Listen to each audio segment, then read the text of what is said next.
Is he? Oh, yeah, he went to Indiana. Basilak forced him out? Yeah. No. Well, you can have a good arm and still throw an interception. Brett Favre set the record for interceptions, right? Yeah, I think so. Oh, yeah, he's had several 20-plus interception seasons. But there's those weird stats out there all the time, like was it Cy Young is the leader in wins and losses? Yeah. And is it Nolan Ryan's the leader in strikeouts and walks? Probably so. Yeah. And the best hitters lead all-time strikeouts. Well, LaRusso, when they bring it up, second winningest manager in baseball, he's got the third most losses, too. Right. And anytime you're going to manage or play that long, it's going to happen. And he coached a team that cheated 100 years ago. Right. Dick. Right. I'm not over it yet, frankly. How are we supposed to root I can't look at the White Sox the same. Right.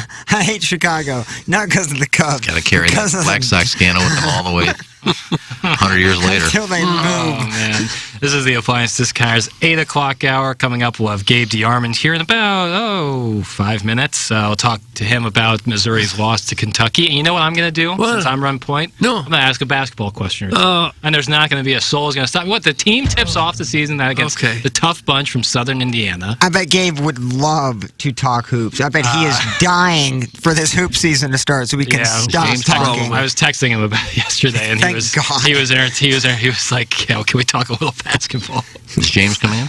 James Carlton will be in studio. James Carlton presents Gabe DeArmond every week here on TMA on Mondays, and of course on Balloon Party on Fridays. Balloon Party will be handled by, I'm not sure, either Randy or Carrie are going to go along, or BK and Ferrari are going to start early. So you'll have that on 101. Of course, you'll have Pepper and Jeannie coming up. I guess I can do Pepper and Jeannie with you boys today, since I will not be doing Balloon Party. We haven't thought of a topic just yet.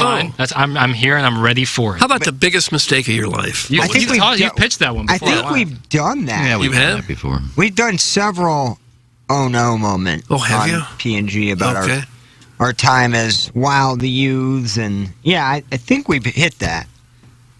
No, what are you doing, Iggy? I had something. Is a shrub? Is there a shrub on your hitting the microphone? I looked at him in the corner of my It's dust. Brushing the microphone. Like a cat, like a you were toy. sending a signal. I was doing some ASMR. Let me brush that mic off. Anyone else skin crawling? That's ASMR. And ASMR is supposed to get you excited or put you to sleep? No, relax you. It depends on who's doing it. If it's ting-ting, some people put you to sleep. On some people chub just mode. Relax, just give you a tingle in the back of your neck. Could we have a longer example, please? Yeah, please. Let me clean you. You look a little dirty. Clip that off. Let me get a little bit up here. A little bit on the side. How does that feel? Now let me get the top right where the bangs are. Good night. Oh, we're going to have to charge extra for this show. I mean, who wants to go private? Everyone, probably. The Tigers lose a heartbreaker. We got teams tipping off. The Astros just won the World Series. Matt Holliday's been named the bench coach. Right. And the Blues take on a tough matchup in Boston, and we have one of our hosts doing live ASMR, brushing the microphone. Yeah. If this isn't good radio, I don't know what is. It's Would it be very awesome good. if Gabe was still on the air? Yeah, we just did that. We're sorry, Gabe. We have to cut into our ASMR. It's sponsored. I can't wait till our shower curtains come in from Amazon so we can go private after some of these sessions. I just think it'd be a nice moneymaker for us. Yeah, I agree. Someone says we need an adult in the room. Sonia says creepy. I feel uncomfortable. Knock it off, icky man. That's ASMR is not creepy. It's not a creepy thing. It isn't. No. There's, I don't know. That would have to go probably 80 million people in the United States probably into ASMR. That's a lot of creeps. But you don't do creepy. No. Ting Ting has 3.5 million followers. Oh wow. And she does ASMR videos. Well, that's enough internet for me today. That's from Tiny People. Says I just went midnight to 6. That's from Holly's Hills Hustler. Would that be cringe? Yeah, that'd be down. That was not exotic. Only creepy as hell. That's from the 8:30 Recreator. Biggie's Restaurant and Bar has been a staple of the community for over 30 years and is serving your favorites like a steak sandwich, waffle fries, and so much more. It's not just the food that's rocking. With a full bar and patio, Biggie's is the perfect spot for lunch, dinner, and a little laughter. Biggie's original hours are back. Open 11 a.m. till midnight, Wednesday, Thursday, and Sunday. And 11 a.m. till 1 a.m. on Friday and Saturday. Check out the full menu at biggiesrestaurant.com and stop in today. I get asked all the time by people, if I'm in an accident, what should I do? And while yes, you should call the police, exchange insurance information, and take pictures of the scene, all those things are important. But the most important thing you need to do is hire a personal injury lawyer. This is Doug Biggs from Longo Biggs Injury Law. And if you've been hurt by someone else's negligence, don't take on the insurance company yourself. Insurance companies have teams of people and a playbook designed to keep you running in circles so they can pay you as little money as possible for your accident claim. If you don't have a lawyer, they know you can't bring your claim to court, and they will never give you full value. We recently took an offer from an insurance company without a lawyer on the case from $12,000 to $200,000. You can't get that kind of result without an attorney on your case. Even if you don't hire us, you need to hire a personal injury attorney. Check us out online at longobigs.com. When we think of a real estate agent, we think of somebody simply selling our home or finding us a new one. I mean, they're all the same, right? Okay, here's the comps. We'll take some pics, we'll post them, and I'll get back to you, okay? A home is life-changing, and your real estate agent should reflect that. Honesty, integrity, and someone who will go above and beyond to make your dreams come true. The Jeff Lotman Group with Compass Realty. We're different because you're different. We want what you want. Experience the difference today at jefflotman.com, bringing people and properties together. Live from the Michelob Ultra Studios, KPN-TFM HD2, Collinsville, St. Louis. This is TMA All Day. Rise and shine, St. Louis. It's the Brown and Crouppen Morning After on KPN-TFM HD2, Collinsville, St. Louis. At the Morning After STL on YouTube and on TMASTL.com with Tim McKernan, Doug Vaughn, Iggy Strode, The Plowboy, and Action Jackson. 7:07 in St. Louis. You are listening to The Morning After, presented to you by Brown and Crouppen. Welcome, friends. January 5th, 2023. Timothy Michael McKernan, Douglas Elvin Vaughn, Kenneth Iggy Strode, the Plowhawk Action Jackson with you. Come on in. The water is warm. Doug, Friday is always the People Show, and it's just really essentially nothing but phone calls. And Lisa Ann. You think we could fill up a whole show with phone calls? 100%. Yeah, I do. Actually. We only get a couple. Yeah, they're terrible, too. This would be not a great show, but I feel like we could get to the finish line with that. I thought she was done. Oh, is she done? I thought she said last week she was done. Yeah. Oh. Yeah, as in she's done? Well, then maybe we should have Gabe on. Well, fantasy football is, in theory, done. Yeah, I guess you're right about that. Last week of the season typically is not playoff week. Did you win the league? No, I got third. Oh, did Congratulations. Well, it's just it's a tough battle. 0.9 for Devontae Adams and 2 point for the Philly D. That'll get you. Yeah, sorry. But congrats to Stephen Wildwood. I mean, he's just collecting trophies left and right. Did he win it? He absolutely won it. Yeah, I mean, Milagro Tequila Listener of the Year. I mean, and then it's almost an embarrassment of riches for football win. Let's see. I'm in the YouTube chat. Hunchback of Von Castle says, Doug, it's Friday. Let's get naughty. And then a kissy emoji. No. Is that the leggy blonde? I assume. Jake Reynolds says, hi, Tim. Hi, Doug. Hi, Iggy. Hi, Plowsy. Hi, Jackson. Oh, hello, Jake. He made his way around the dais. He sure did, yeah. It's nice. It's like getting everybody involved. And you can text in to get involved in the program, 314-881-TMA5. But as we said, this is 3 hours straight of phone calls, 636-9004-TMA, and emailing in for our design, air, heating, and cooling email the day of the morning after at InsideSTL.com. And then at 10 o'clock, Jackson and I will head down the hallway, and we'll deal with it. We'll be fine. We'll be fine. What do we got coming up on Balloon Party? Little Pills Friday 6-shooter. That sounds like nothing. Was that word salad for we ain't got nothing? What can I tell you, man? Okay. You like that response? No, I didn't. This is what we got. Friday fixins. Woo! This is a tough time in sports, though, if you don't love hockey. Yeah. And the NBA. I know the NBA going on, but for St. Louis. I guess you missed out on the 3 that shocked the world last night. I didn't see. I saw a little headline. Jokic makes some crazy shot. Jackson will tell you. Yeah, like a half-court bank shot. They were down 18 with like 7 minutes to go. Came back and beat the Warriors. What's up with the Dubs? Aging superstars, man. Yeah. Detroit's no good either. Yeah. They lost like It's an 28 in a understatement. row. Nice take, Doug. Like 3 and 33. Set the record for longest. Oh, we have the winning oven streak. mitts right here. Remember when they used to be good? Oh, hell yeah, dude. Rip Hamilton. Baby. Yeah, we'll talk more Ben Wallace coming up. Was that the 8 o'clock hour? Would the NBA work here? Ooh. I think it actually would, but I'm not going to go. Okay. Let's see. Blues, Doug. I mean, Vancouver Canucks. That's quite a hockey team. Mm-hmm. Robert Thomas with a Jim Dandy of a day. First-time All-Star. Gets to go home and play in the All-Star game. And then, how do you do against the Vancouver Canucks? Your number one star as the Blues beat Vancouver. And they are now 6-3 with Drew Bannister behind the bench, getting the new coach bump. But the statistic that I think stands out to me the most, if you recall, they were never able to come back in games, and now they have 3 comeback wins with Drew Bannister behind the bench. I went to the game last night. Oh, did you really? First game I've been to in a while. Oh, you went? Who'd you go with? My son, Nick. Nick won. And the place is still just packed. I guess it was a sellout. You got a 500 team in the middle of the week, still selling out the building. I'm not going to ask you specifically what you pay, but what are ticket prices about the same? Is it about the 70 to 100 range?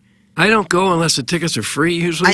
I knew that. That's why I didn't want to put you on the spot, but I didn't know if ticket prices changed from that hot Stanley Cup run or if they're still about the same. I'll tell you what got me. We went and we had 2 orders of chicken fingers and fries and a water. And they're so good. $45. We always talk about this. That drives me nuts. I can't do it. Yet I did it. The only games I eat are at SLU games because, like, food and drink are reasonably priced. Obviously, it's not, no offense, the mega sporting event that are national level. But I never eat. I'll have a beer maybe just to kind of fit in, but I'm not eating anything. Later, Nick got a small Coke. Nick Vaughn. It was $8.50. Do you feel like you got value? Get no ice, Doug. Yeah. Get your value. And there's a big lineup, people ready to do it. I just imagine the people that set the prices sit around laughing and slapping each other's back. You think they'll pay $16 for I a think chicken the money finger? still goes to Dave Checketts, I believe. Probably so. Let's go up to the Steve's Hot Dogs. Yeah, they have one of those there. They do have upgrades, but I just always find it a little overpriced. Yeah, the food wasn't bad. It's not a little overpriced. It's laughably overpriced. $8.50. Laughably. Your Diamond membership doesn't work there? No. I wish I could carry around my Diamond, just be a Diamond St. Louis member and get discounts on everything in St. Louis. It was Star Wars night at the Blues game. So a lot of people walking around as Chewbacca. Oh, God. I don't really get it because I'm not really into that, but the Cardinals have one every year. The Blues have one every year. Why was last night start? Because the Star Wars night at the Cardinal game is May the 4th. What, January 4th, Doug? Am I missing? Must have been. I don't know. May the 4th be with you? You're right, but I don't know. Yeah, they were everywhere. Everywhere. Get a lifesaver? I didn't. For whatever reason, my son wanted a Canucks sweater for Christmas. I have no idea what that's about. I accommodated Doug, Elias Pettersson. I know you're a big Elias Pettersson guy, and you got a chance to see him in person last night. The home jersey? It was the home jersey's cool. That blue and the green together is really that's what he wanted. So there it is, Christmas morning.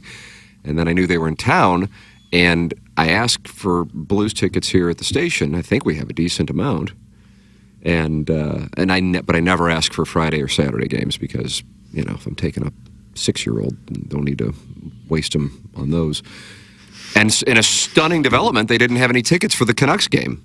And then on top of it, not necessarily because he's a Star Wars guy, but just because he's a Lego guy, he has some Star Wars Lego sets along with a billion other Lego sets. And then I saw, as I'm watching the game last night, the Star Wars thing, and I thought, you know what? Bad parent is what I thought to myself. The Canucks, I faded it. Well, I couldn't get tickets. Well, I could have, but I didn't feel like paying for them. And then the Star Wars thing. And I got to be honest with you, I was immediately kicking myself over the whole thing. That's when I should have allocated funds to make the whole thing possible. I just had no idea. I knew about the Canucks, of course. I just didn't know about the Star Wars thing, and I still don't know what the connection was. People are still going in big numbers to those games. It's a fun thing to do, and we don't have anything else going on here. What else is going on in St. Louis right now? 2 things that I didn't even know were big still. Mrs. Doubtfire was at the box. All right. It looked good. I wish it would have looked. I asked my niece what my great niece and great nephew wanted for Christmas. She goes, all they want is Star Wars and Pokemon. Those things are still around? Oh, yeah. Pokemon is making a surge. Eggs. That's like a $2 billion industry. I know it. And it's just basically little cards, kind of like baseball cards, only But- with Pokemon. Now Is that that what it is? they had Game Boy games and Yeah. GameCube, and then they also have TV show. And Well, why don't we come up with a game like that? If this fusion thing doesn't work out, I still think nuclear fusion's going to be where it's at. But do that if in it, Pokemon, it's up if to it you. isn't, yeah, we could do a Pokemon spinoff probably. So I showed them because they got binders. Like you used to keep your baseball cards. They got binders of Pokemon cards. Oh yeah. And I said, you guys get doubles? You got 5 of the same one? Yeah. I said, here's what we used to do. I said, give me a couple of those. And I took it out. I said, what we do is flip our extra ones. We'd flip them and say the players are heads and you got to match it.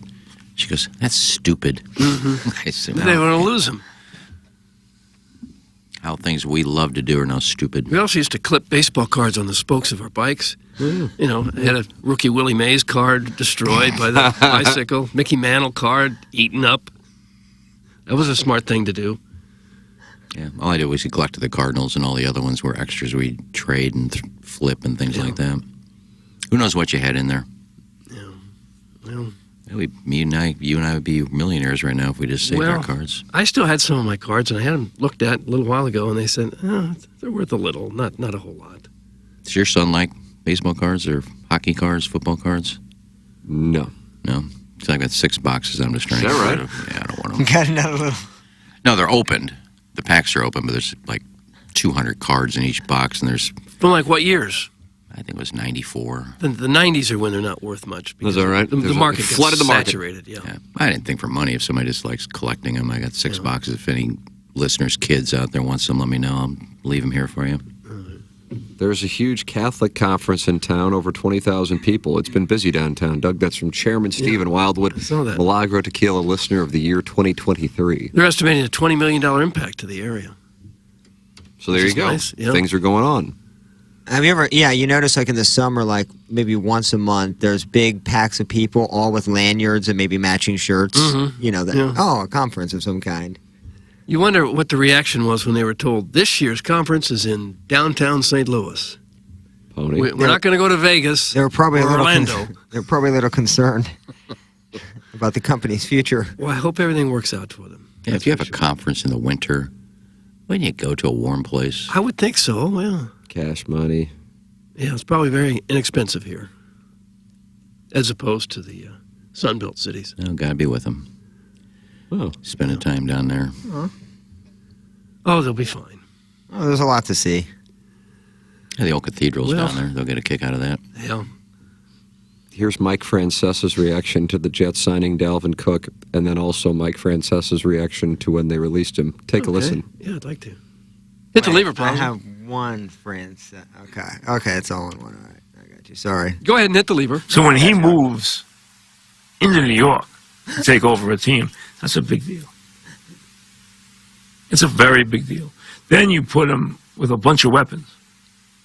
Add another one the other day in Cook, and if you've listened to me through the years, you know from the day he arrived at Florida State, I have been a big Cook guy. Take it right. Okay. So I like that move. And they are loaded in the backfield.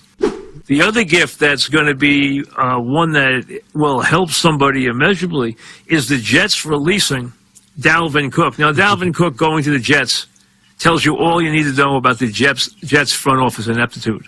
They didn't need Dalvin Cook, and they never used Dalvin Cook. He was a waste of resources. Wow, dude. It almost seems like he's saying two different things about the same guy. Did I read that wrong? Maybe no. From the day he arrived at Florida State, I have been a big Cook guy. You were following. I gotta you were cut following that the off. recruiting when they got him. It's kind of really funny. I'm gonna think. It's kind of. It depends how you look at it. Maybe he didn't say it was bad, but he said it was a waste of riches. Resources. We said it's a Maybe they huge said- weapon to a waste of resources.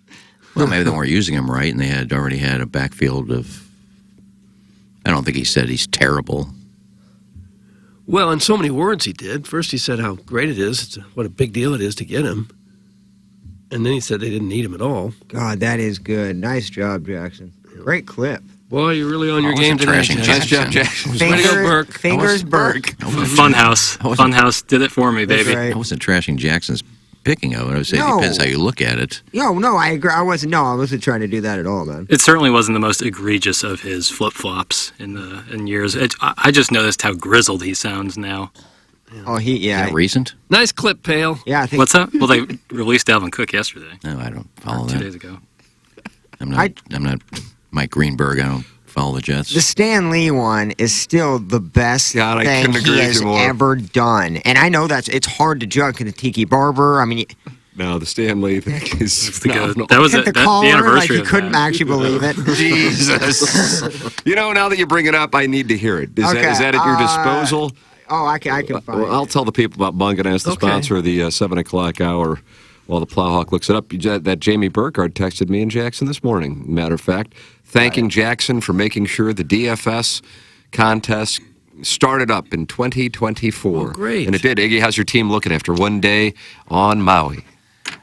I think Doug and I are both cashing, I would think. 'cause Are we really? We've got 4 guys in second place. Everyone's making the cut. Seth the Gala kind of screwed us, or we Seth. have 4 guys in first. 4 guys in first place. We would have. Seth the Gala's 9. I've got 2 guys at 8. You got 2 guys at 8. Actually need to be set. Second place. They're 8 under after one day. I'd take that text 9. Yeah. So the guys are going to finish 30 under par? I think 27 under won last year. Wow. I think Seth the Gala's 9 under. Yeah, your 2 guys you were given are in second place. Not 2 guys you picked. Well, I probably would have picked them anyway.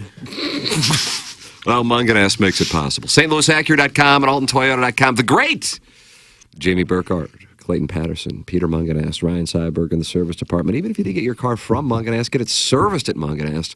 StLouisAcura.com, AltonToyota.com, and then the secret number to the Muckety Mucks, 314-252-0029. Munganess, St. Louis Acura, and Munganess, Burkhardt, Alton Toyota. And they're online at stlouisacura.com and altontoyota.com, and they sponsor the 7 o'clock hour here on TMA, and they also sponsor the Daily Fantasy Sports Showdown. Plowhawk, do you have the audio? Yeah, and also it's like within a thread of just his Oh, is gold that right? mine. Oh, yeah, you could do this all day, yeah. But yeah, I haven't. Okay, hit the lever. Eddie in Hoboken, what's up, Eddie? Hey, what's up, Mike? What's Hey, happening? Mike, Stan Lee died today. Did you ever meet the guy? What do you think of him? Stan Lee. Yeah, Stan Lee. I don't Never know heard who of he Stan is. Lee? Don't know who he is, no. Jesus. Who is he? Who is he? Who is Stan Lee? He was one of the creators of Marvel Comics. Oh, who cares? Dude, I mean, He that died, who literally cares? can't. I'm with him. I wouldn't have known who Stan Lee is either. But the I don't read face he Marvel made- You comics. would have immediately said, who cares? Well, I hope not, but I didn't know who Stan Now, I Lee bet a was. Funhouse would go back and listen to all of his shows. You'll find where he says, yeah, and Stanley, a good friend of mine at the racetrack, know him well, see him all the time out there. What's great is like the video element to it because like, he's scrunching his brow. He's already getting pissed. Somebody's just trying to have like a heartfelt conversation about a legend that died, and You guys read Marvel comics? I didn't. I was out. I didn't have the comics. It wasn't popular. Pokemon. Never got into it. Never got Not into even I don't remotely think I read a tempted comic in order to book go to the pictures. Jackson, are you those superhero movies on the good side of goodorbad.com? A couple of them are Oh, very wow, good. look at that. Yeah, a couple of them are very good. A couple of them are very bad. You know, that's just how it goes. Jackson, did you see IP. the one on Netflix? It was a series, a show, I think it was 2 seasons. And I cannot think of the girl's name. She got black hair. It's a superhero show? It's just Yeah, she a was, random girl that she got played- Iggy horny. She played, what's his name's girlfriend in Breaking Bad, the one who killed herself, overdosed. I know. What She's show in, you're- she's in a Marvel one. That was pretty good. That was 2 seasons. It wasn't a movie. It was a series on Netflix. That's what they're doing now is series, and that's why I got out of Star Wars when Disney started making them shows and not movies. I was out. They're probably good. I can't judge whether they're good or not. I'm a big fan of when those types of things. I just want a movie. I don't want to have to follow 4 seasons of storyline and dialogue. Just give me a 3-hour movie and I'm done. Brian Henson wants to know if Iggy was hacked yesterday. He replied creepy to a bunch of random tweets. I thought the first one was a funny bit. Maybe he mistook a spark plug for a butt plug. But then he started going after Connor Werman. Connor Werman. Werman? I don't know Connie Werman. Yeah, I did a little looking on his Twitter account, his 24 followers, and his. Who is he? Well, he commented on that. Somebody Oh, the thing I put up about the girl who I liked in Mayans MC. Oh, yeah. And he just goes, creepy. So I looked him up, and you let him have it, did you?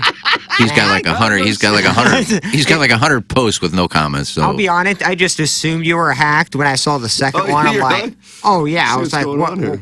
I just went to. Well, how did you know I was doing that? I just went to his page and I started putting creepy on every one of his one of his posts. We follow each other, so like what popped You follow up? Connor Worman, Doug. He's a Willie McGee. He's got a Willie McGee avatar. I do actually, but I also follow Iggy, so I just see creepy, and that's all. So I had to click on it to see the thread. Oh, well, So I just went to his Twitter account and I just looked at some of his posts. He says, "Love this guy, great creepy." So good. Man. Oh, he was a great pickup. Love this guy, creepy. I just started hitting creepy on all of his posts where he was praising people. You don't like it when someone leaves an unpleasant comment on one of your posts. It makes no sense when you just put creepy on something that Why can't I just comment on a girl who's an actor so I think she's going places? Maybe she saw it and made her feel good for the day. Yeah. Why does it got to be creepy? You think your response will knock this fella right off social media? No, I just thought it'd be funny if I just go put creepy on a bunch of his. Yeah, Bradley, look, I agree. This live does suck. This was not the plan, man. I'm with you. We're just doing what we can. And then I blocked him anyways. Then you blocked it. I like doing that, making that stern comment and then a block, so they can't even reply. Yeah. The best. He just looked like a guy that just, if you look at some of his posts, it's just, nobody's commented on any of them. And some of them he commented on himself. I'm like, God, this loser. My advice Sorry, had to get rid of the freedotum guy, whoever that might be. Let it go. You got to know him quite well throughout your... Colonel sounds really young in that. That was a few years ago, I think. Like adolescent Colonel. Man, a plethora of free time he has. That's from KG in O-Town. Well, I do a show for 3 hours and then I'm done. So, yeah, a lot of free time. Is it too much free time? Would you like something else to keep you busy? Like that was a ridiculous question or something? Because you bring it up every time when I say I work for 3 hours. Why don't you get another job? Why don't you work part-time? Well, you can't golf in the winter. What are you going to do all day? You could have heard that sigh from the kitchen. You don't want to just sit there. That went deep. By the time you get home at 10:15 until you come back in at 7 the next morning, do you? What is there to do in the winter? I hibernate. Hey. Well, I don't know. I would just think you'd get bored. Well, I do. What are you going to do about it? Maybe get a tweet at Connor Worman. get back into bowling. Maybe coach a college bowling team. Take down these burners one by one. No. Maybe I'll... Yeah, I think that should be a passion project for you. Take down burners. Just destroy them and block them. Do that for about 2 hours a day. Come in and sit with Liv Maddox for a couple hours That'd be fun. during the week. I'll do that. Did she offer to do that? No. You're just going to barge into her show? No, I said if they're looking for a co-host, and maybe Iggy will do it with Liv. I'll be more than happy to come in and do some shows. Okay. Yeah, I see a lot of posts and lives that don't get many comments and likes. That's from Stephen Wildwood, and Dougie's a chairman, and he won the Milagro Tequila Listener of the Year in 2023. He's hot. He's red hot. I don't know what you mean about that. Are you on Twitter and don't get a lot of likes on your things? Steve, the action's back on you. Okay, Steve. I don't pay attention to most of mine that I post. Unless somebody posts creepy, then I... Brian Henson says, why the hell did you post creepy on a Lou Korak tweet? I don't believe I did. You did? What did Lou Korak ever do to you? Is Lou He Korak... just went to black out and just went on a Is Lou Korak this Warman guy? No, Lou Korak. No, he's a hockey writer. Well, I don't even follow Lou Korak. I'm currently staring at a tweet where you replied creepy to Lou Korak. Come on, leave Korak alone. Is it on this guy's Twitter account? Dave Luking, I remember when he covered the Blues. I think Lou Korak's been on this show before as a guest. Is he? Why did you call his tweet creepy? Did he retweet something on his thing? No, he just tweeted about Nathan Walker being called up, and you replied creepy. No way. It has 3 replies, and one of them is you saying creepy. I don't believe so. Oh my God! Iggy, I'm not like lying to you, bro. Well, I don't even follow Lou Korak. Why would I write creepy on something he posted? May I Let's join look you? inward on that. I mean, it might have been an accident, but I'm looking at it. I gotta go look. Yeah, I'm spending more time on Twitter now than I have to go look. Oh, and then there's a picture of the sunrise this morning. Yeah, I put that up there. It's retweeted by the TMA account. A lot of reflections in there. Have you thought about taking that picture before you enter the building? Oh, To get rid of the window reflections? Go to the replies. No. Well, the sun wasn't up when it came in. Well, you do have a lot of posts to Connor Werman? Yeah, just put creepy on all of them. Yeah. I don't know where I would have found Luke Korak. He's probably shell-shocked. I found the Korak. Where did you find there it? There it is. I see it too. How do you find Always a spark plug when on the Blues roster. Nathan Walker called up, likely in lineup Thursday for season debut after a terrific start in Springfield. Iggy replies, creepy. That's not creepy. Not one Player like, update. retweet, bookmark. That's got to be on his thing somewhere. Nope. I'm looking at it. How long ago? The original 17 tweet. hours. Yeah, the original tweet. Oh, I got a lot to go because he recaps every shot on goal. Seems like. You're not happy with... You can find it on you your actually own wanted- page if you just go to your replies. Not a wise icing play on Buvic there. Buvic. Already pulled Demko 3:17 to play. Comes off the bench on the play after Knight's first outlet.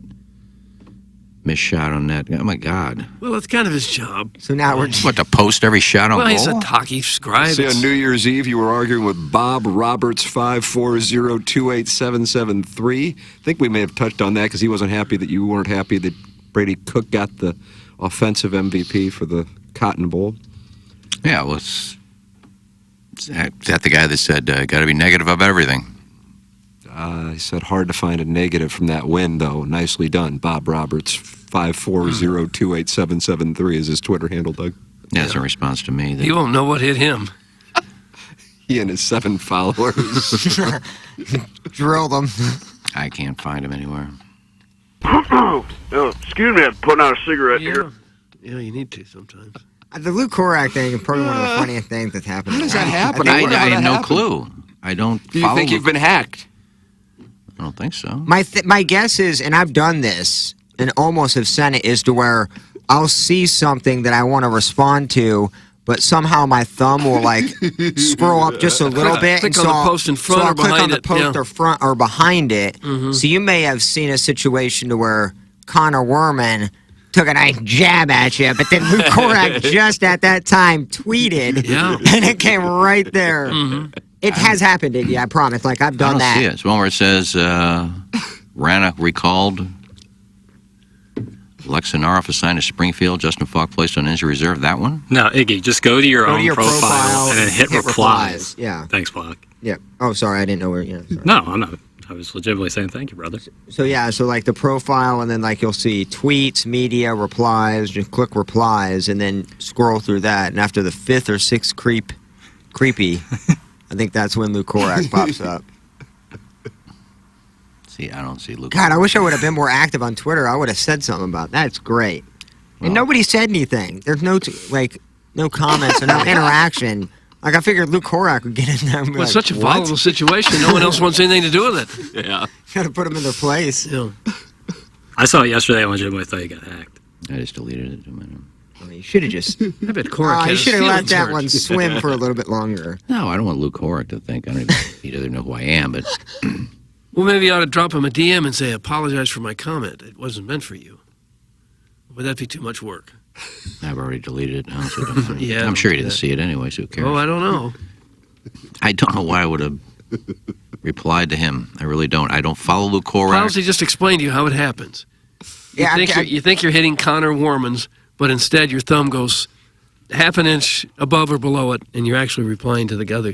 Like I said, Iggy, I've done this, but I've noticed it during like the tweet before I hit send, so I've just delete the So I'm draft. guessing Connor, whatever this guy's name is, replied to Luke Korak.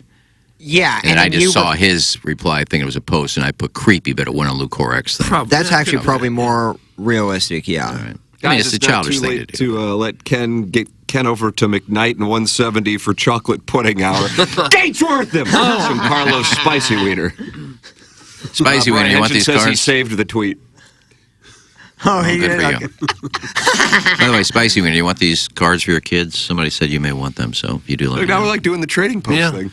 Do they take your phone away when you go to Gatesworth to make sure you don't respond to They tweets put, you like- shouldn't be responding to? High security alerts on it, so like you can only search certain websites. I bet And that like is the a only problem. app you can have is like your blood sugar app. Like, But if you don't have all your mental faculties, you could get in some trouble on your phone.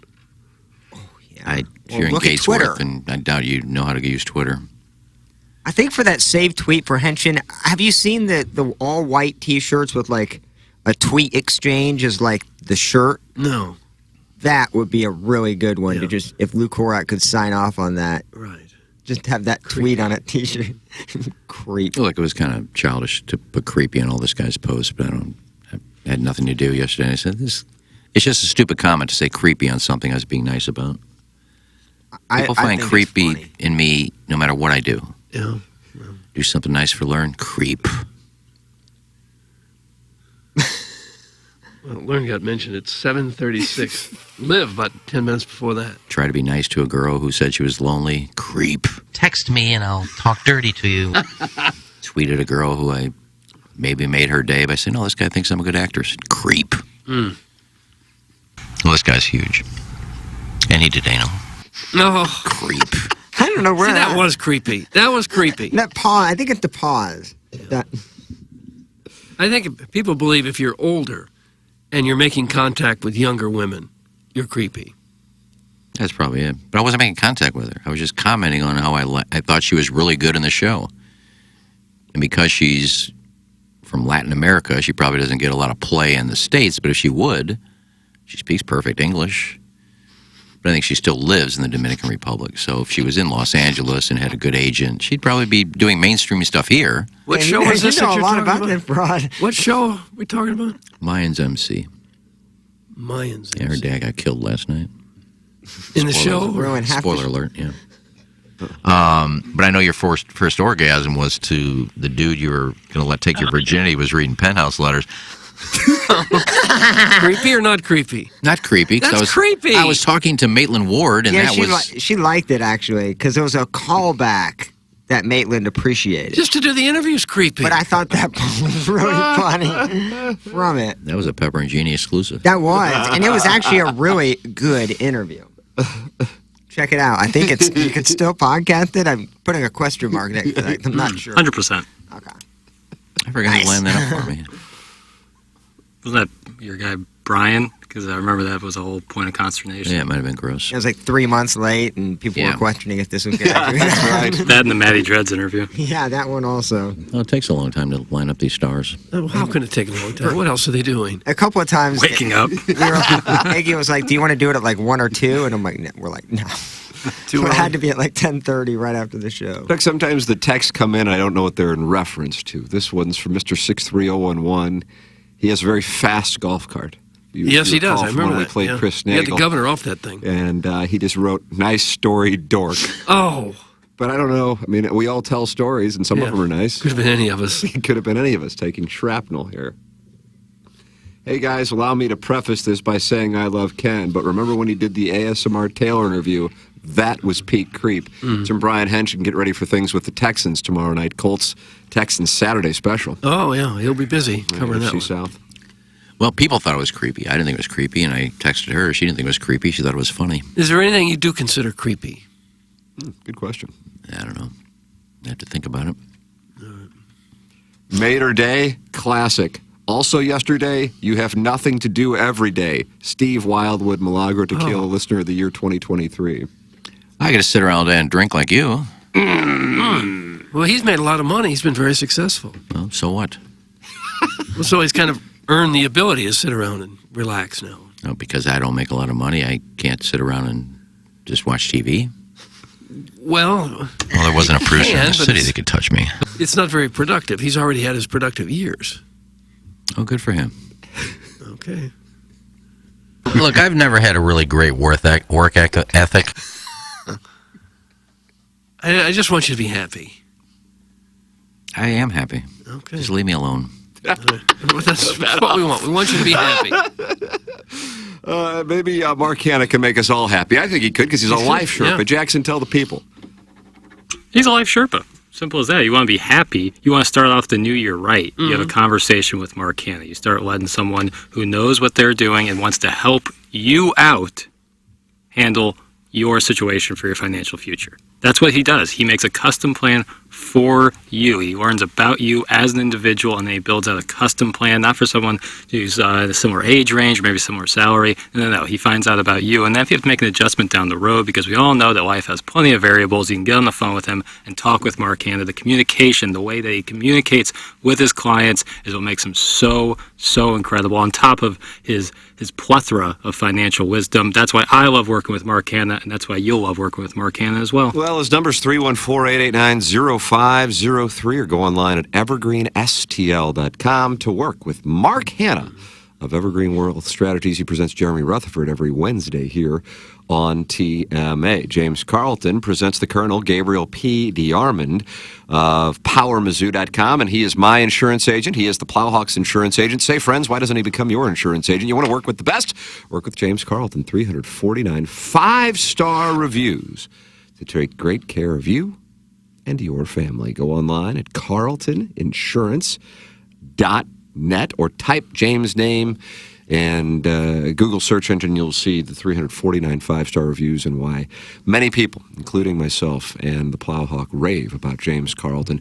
314-961-4800 or go online at carltoninsurance.net. If your insurance costs a leg and an arm, call James Carlton, State Farm. He's my insurance agent, and I can't say enough good things about James and his staff. Get involved on this program. It's nothing but phone calls today, Doug. 636-9004-TMA. We will take calls from ladies as well. 636-9004-TMA. And email in for the Design, Air, Heating, and Cooling email of the day. That'll come your way at 9:45. Jackson and I are going to have the Little Piddles Friday 6-shooter on Balloon Party. That's right. And then we'll do QFTA at some point today. I have a couple of meetings right after Balloon Party here at the station, so maybe it won't be right at 11:15. Jackson, what was yesterday's episode called? Relevance is like anal. Relevance is like anal. What does that mean? It's kind of our anal series. Right. It's a series. Yeah, we're doing a 3-part series. Mm-hmm, yeah. On Tuesday, it was Bert Kaufman's 2 phrases, words of wisdom. Yeah. Two guidelines. 2 guidelines. Yep. What were they? Never get in a public war of words with a known liar. Yeah. Pretty easy. Right. But then again, as I made the observation while discussing it, how many people are in public wars of words, you know what I mean? Yeah. And then don't spend time on something with no upside. Mm. And it was so simple. And I think to myself, God, I still think about that occasionally. Yeah. Like, yeah, I could do this, but what the hell am I going to get out of it? It's got nothing but downside, so F it, I'm not going to mess with it. Unless it's a hobby or something. I mean, there's no upside for me playing golf, but I enjoy it. Yeah, but that's... I guess there could be upside. That's the upside. The enjoyment. Yeah, that's the upside. Exercise. Yeah. And then parenting is like anal was Wednesday, and relevance is like anal was yesterday. I don't know. You can email in, and today we got an erotic story. We did, Jackson. Can't wait, baby. Can't wait. You can send yours in T. McKernan at InsideSTL.com. We will have QFTA today. I just don't know what time it will be. The last few days, it's been at 11:15 on the TMA YouTube channel. And all of these podcasts are up for you at the Tim McKernan Show podcast on Spotify, iTunes, wherever it is that you may podcast like the Dickens. But I got to tell you something, by the way. What's this? I've talked about that JFK podcast. Mm-hmm. Woo! Cats and dogs. Never have I listened to a podcast where I can't wait for the next sode. I really wish you would listen to this. You don't listen to podcasts, do you? Not too much. Usually live radio when I'm in the car. I'd be really curious what you think, because you and I are on the same page on the JFK thing. Who Killed JFK is the name of the podcast. Sweet Mother of Mercy. I never knew the Jack Ruby thing. I mean, I knew Jack Ruby had mafia ties. Yeah. But holy crap. Yesterday, or what was it, Wednesday, I guess now. Monster episode on this thing. So, anyway. Right. Do he with was that a 2-bit hoodlum. But involved and actually knew Lee Harvey Oswald, which I never had known. Yeah. And they're quotes. It isn't like a guy theorizing. So, and how do you suppose he gets into the police station when they're... He was friends with all of the police officers who would come by his cocktail lounge, which I guess was also like I don't know if it was like what we think of when we think of like a 21st century strip club, but whatever a strip club was in the early 60s, I don't know what that was. I guess we saw a version of it in The Graduate. Didn't Elaine have breasts bouncing on her head when Benjamin Braddock visited a stag bar in the Bay Area? Didn't that happen, I don't remember. Elaine? I don't remember. It's been years since I saw the movie. Jackson? I feel like you're a cinephile. I don't remember stag bars back in the 60s. Well, we were kids. We couldn't have gotten in. Well, I mean, you see old photos of St. Louis, and there were speakeasies and things like that. There were no strip clubs. There still aren't. Well, there could have been underground strip clubs. Well, maybe. They're not allowed. Everything was underground. I think the rule is, because somebody years ago was going to open one right where the Science Center is. And the rule is, I think at the time, if I remember right, that all businesses within like 1,000 feet have to agree to it. So it only takes one business to say, That's all right. and then you can't open it up. And So they had St. Louis U High right there. They had a bunch of businesses who said, you got to be kidding me. So then technically it's not against the law to open a strip club. You have to have permission from owners close to you? I think that used to be the law. I don't know exactly what it is now, but that's why there aren't any on this side of the river. There's a lot of open ground in Maryland Heights. We could open one up when nobody's around us. Another business idea, Doug. Oh, imagine the clientele. I'm sure they have laws against it. That's why you don't see them. Tim, you want to invest? I put this money into goodorbad.com, and I still haven't seen a monetization strategy from their board, and it's a little concerning. Yeah. Because Jackson hasn't started the site yet. It's a war of attrition. You just got to stay in. Infinite game. I mean, strip I clubs don't know how this thing's going to generate revenue. I'm just confused. Well, strip clubs. Strip club, I'm bullish on. Yeah, those are especially Maryland Heights, the location. They just spit out cash. Yep. All right, more overhead. Matt, you want to pull your investment out of goodorbad.com? There's more overhead. I would think there's laws against that, and that's why you don't see them. See, on Good or Bad is the strippers aren't not a lot of overhead. The strippers aren't paid a lot. They make. You got to keep the lights on, I remember baby. Spearmint Rhino in Las Vegas, and they paid Spearmint Rhino. It's like they were doing a show at KFNS on the weekends. I can see that. I can see that. I think that's how it works. The girls have to pay to work there. Right, because they know they're going to have, God, in that place, probably thousands of guys come through. How about this from Clevie Wade? I've listened to all the episodes, and I've told everybody to listen. It's the best podcast I've ever heard. That's from Clevie Wade. 314 says, great podcast. Minute Bowl Eligible says, that did happen, Tim. Right again. I believe that's in reference to the Jack Ruby thing. So you're just verifying what the podcast said? Minute Bowl Eligible, please follow up. How many times do I have to say it? Lee Harvey Oswald did not act alone. He was exactly what he said he was, a patsy. By the way, Doug, did you know at Jack Ruby's strip club, handies were only $5? That's from the Warson Woods Wacko. That hasn't been covered in the podcast. I didn't like when he said, how many times do I have to say it? Like, he is the ultimate authority on everything. And whenever he says something, we should say, oh, okay, I guess that's the reality of it all. Stop it. A lot of people think that he didn't act alone. Is that on the podcast? What does that? Now, Warson Wood Wacko has been telling us for a long time I haven't heard this that happened. part yet, but there might be like a post-podcast analysis show. I haven't heard that. No, I mean, I felt, what the hell do I know? All my whole read is solely based off that. Again, the fact that Lee Harvey Oswald was hosting press conferences is one of the most amazing things of the whole thing. I mean, it's just bizarre. Not an attorney, but this gentleman has just been charged with assassinating the president. He's available for questions. And the cops just stop him. It's just unbelievable. But anyway, when he is holding his press conference and he says, you've been charged with the murder of the president or assassinating the president, he looks at him like, what? And then he just kind of rolls his eyes like, son of a bitch, I was warned that this was going to happen, and here it is, it's all playing out. And that's when I looked at that and I go, that is not the reaction of a man who shot the president. So not only do I not think he acted alone, I don't think he didn't do it, period. And so now this podcast is now putting that whole thing together. And I think it's pretty clear he shot the policeman.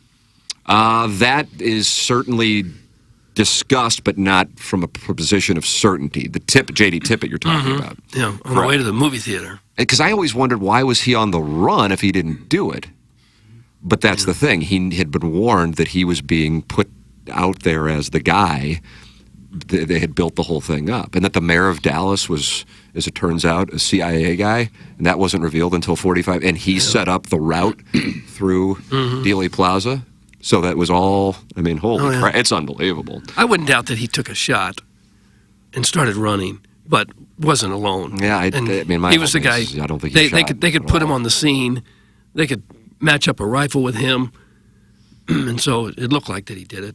And he may have even taken a shot. He was certainly in the building. Because we're getting into the weeds on something, and you haven't listened to it, and I know 99% of the audience hasn't listened to it. But either way, I would recommend it. Neither here nor there, but there it is. Do with it what you want. Hi, I'm a longtime assassination researcher, not conclusive that he killed Tippett.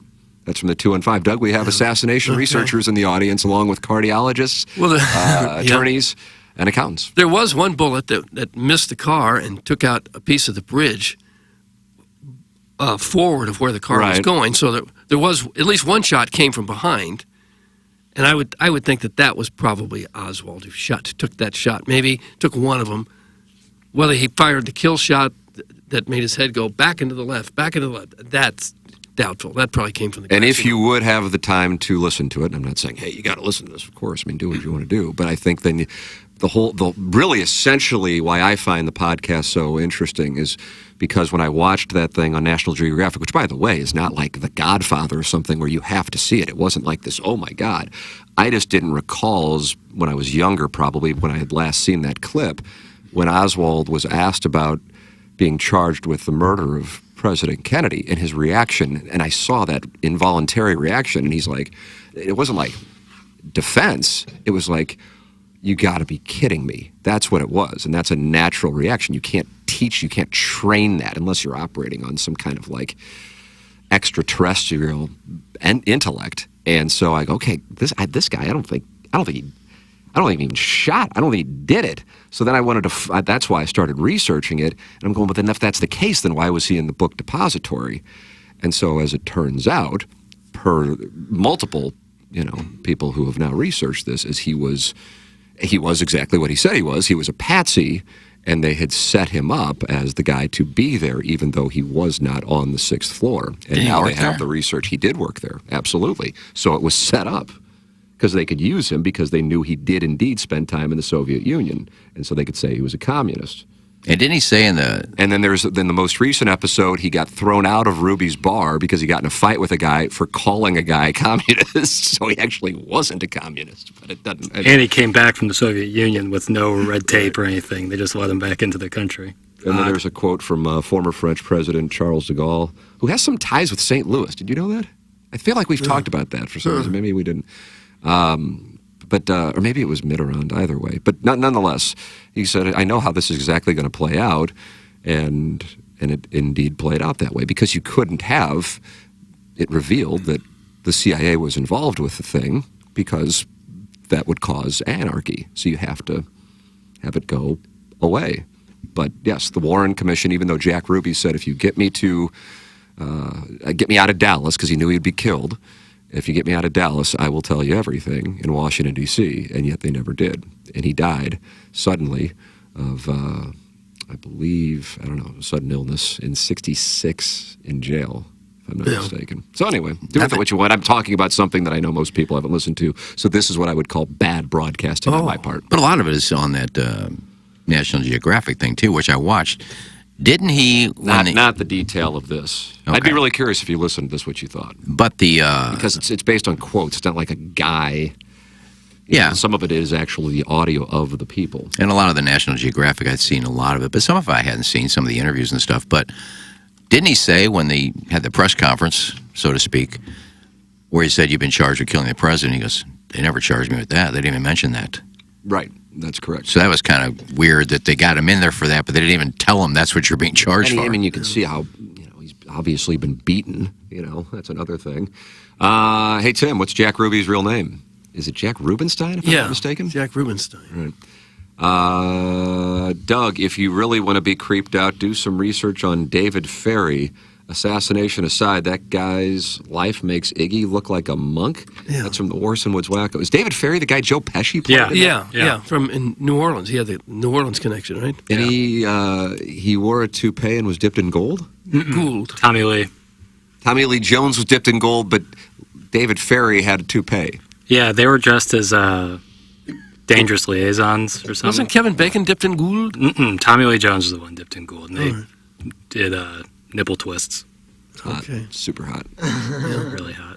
Well, I don't think there's any doubt that our government lies to us. There's no doubt about that. I mean, I would on imagine a daily basis now. That could be a universal. That could be a universal truth. If you go back and look at all the things Joe Pesci has done as gangsters. Just can't see him playing a gay guy.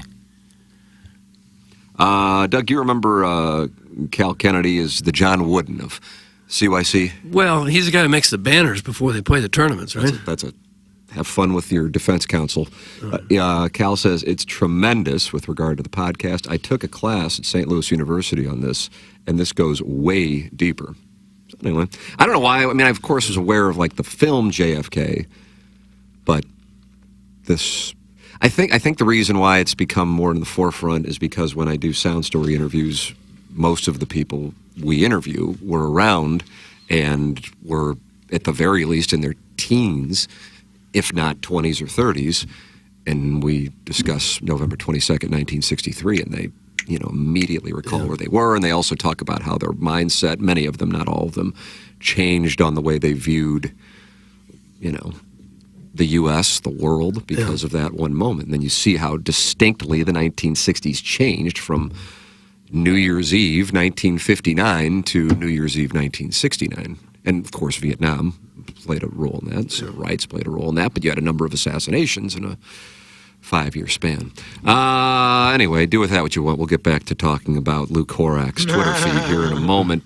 You can text in 314-881-TMA5. You can also call in 636-9004-TMA and email in for our design, air, heating, and cooling email the day the morning after at InsideSTL.com. So far, I mean, what a leaderboard.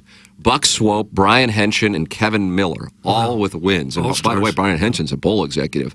So this is it's fun to see people playing well early in the year. Right. I guess Henshin would be easy to shop for on his birthday and Christmas. You just get him another pastel-colored sport coat. That's correct. To go with the bowl executive. That's exactly right. Yeah. Hey, Ken Rosenthal has this. The Cardinals, he says, are interested in Dylan Cease. Okay. Yeah, we don't care because interest means nothing to this team. I think everybody. They're going to lowball the guy. He's going to go get paid way more money. He says the Dodgers, even after spending $1 billion this offseason on right-handers Yamamoto, Glasnow, and Ohtani, are not ruling out the addition of another starter with Ohtani out as pitcher until 25, sources said. And neither are the Cardinals, who already have signed free agent righties Sonny Gray, Lance Lynn, and Kyle Gibson for a combined $98 million. By the way, CBS Sports to date giving the Cardinal offseason a C. Doug, how do you grade the Cardinal offseason? I guess that's about right. I guess the Sonny Gray signing's better than a C, but all the other things they've done is C. Or less. Yeah. You get middle 30s pitchers that weren't terribly good the last couple of years. They just gave them a C for effort. Because they signed a lot of... It's like buying 1,000 baseball cards in a box, hoping that one of them is a holographic that you can make your money back. Probably a B for Sonny Gray and then a D for the other two, so that averages out to a C. Sonny Gray was a darn good pitcher last year. What, second best in the American League? Finished second in the Cy Young voting? That's correct. That's an ace. They got an ace. I can't wait till Ollie pulls them 7 1/3. No hits, no runs, huge moment, playoff implications. Get the righty. Yeah, bring the righty in here. Someone who can't throw a strike. Gallegos in there. Blow it.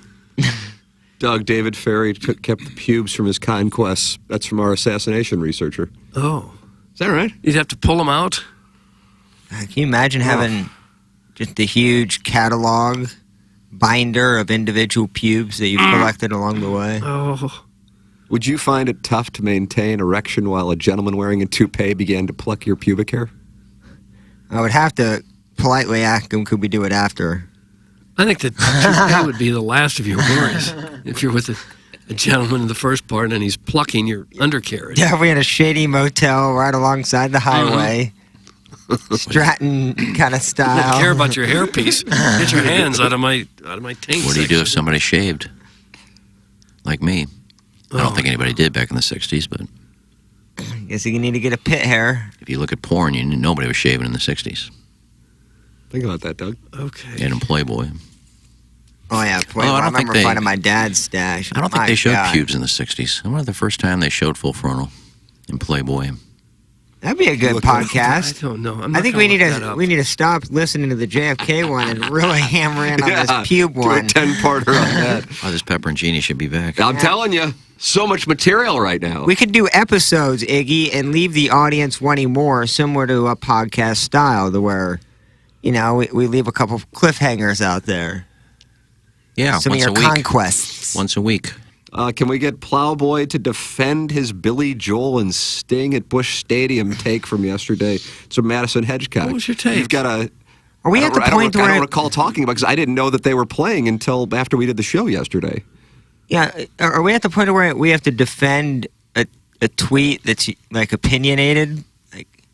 Madison Hedgecock wants you to. My whole point was I don't think you... For the record, for those who aren't aware, I didn't know. You knew it yesterday? I didn't know. I think Joe Buck did an announcement. Right yesterday. after. That was my problem with it. And I love Joe Buck. It wasn't bashing Sting him and Billy or Joel are playing at Busch Stadium for my birthday on September 27th. Are they? I knew right after 8 o'clock, but I didn't know if we were supposed to say is that right? anything. Really?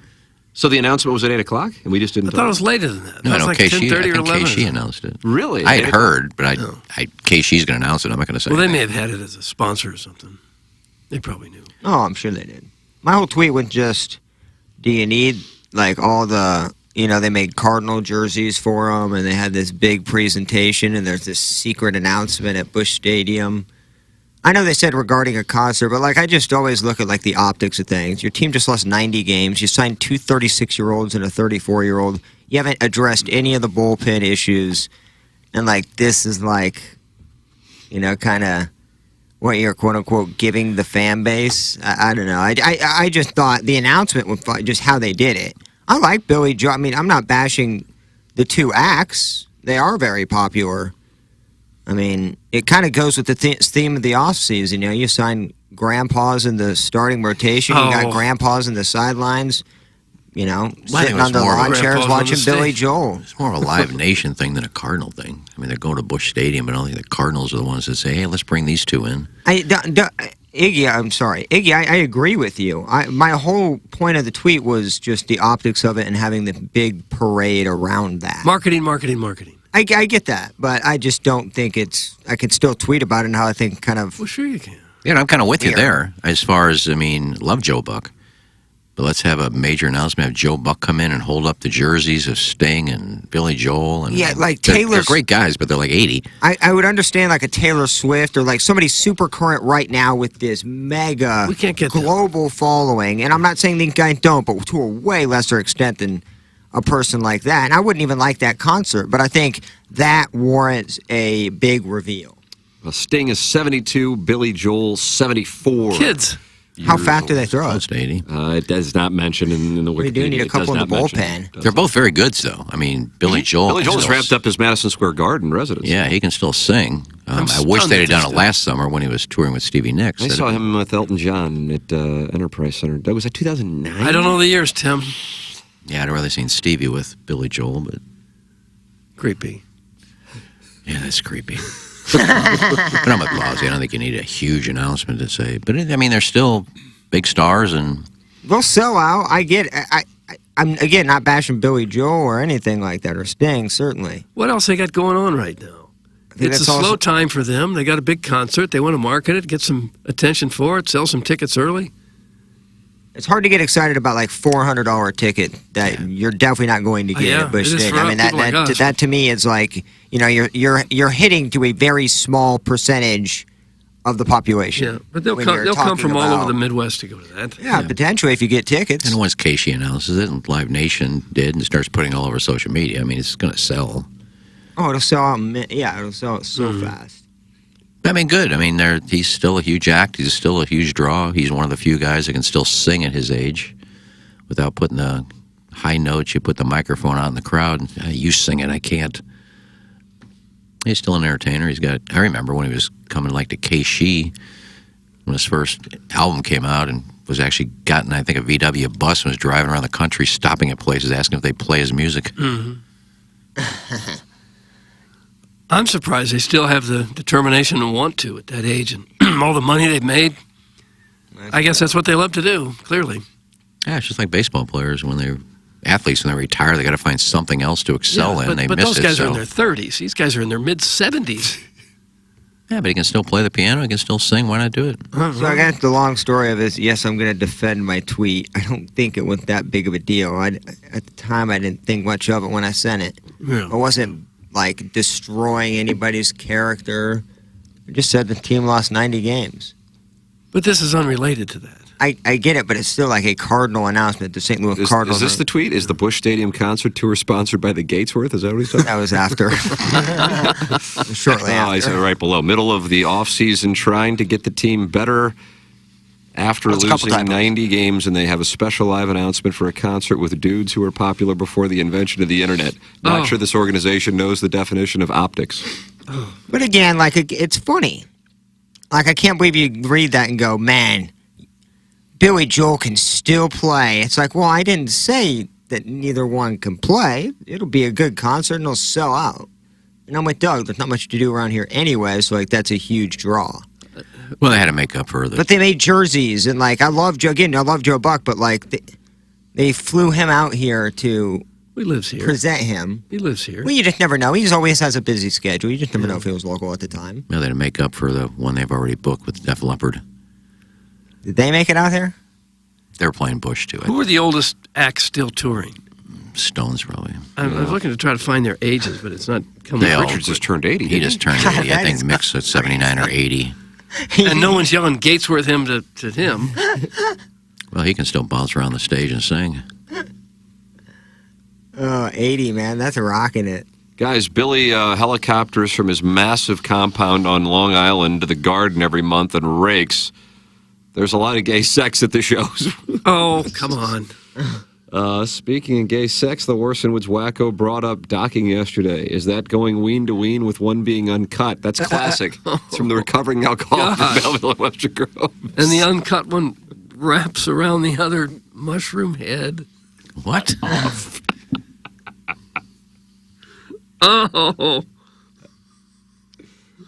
Oh, that's what it is?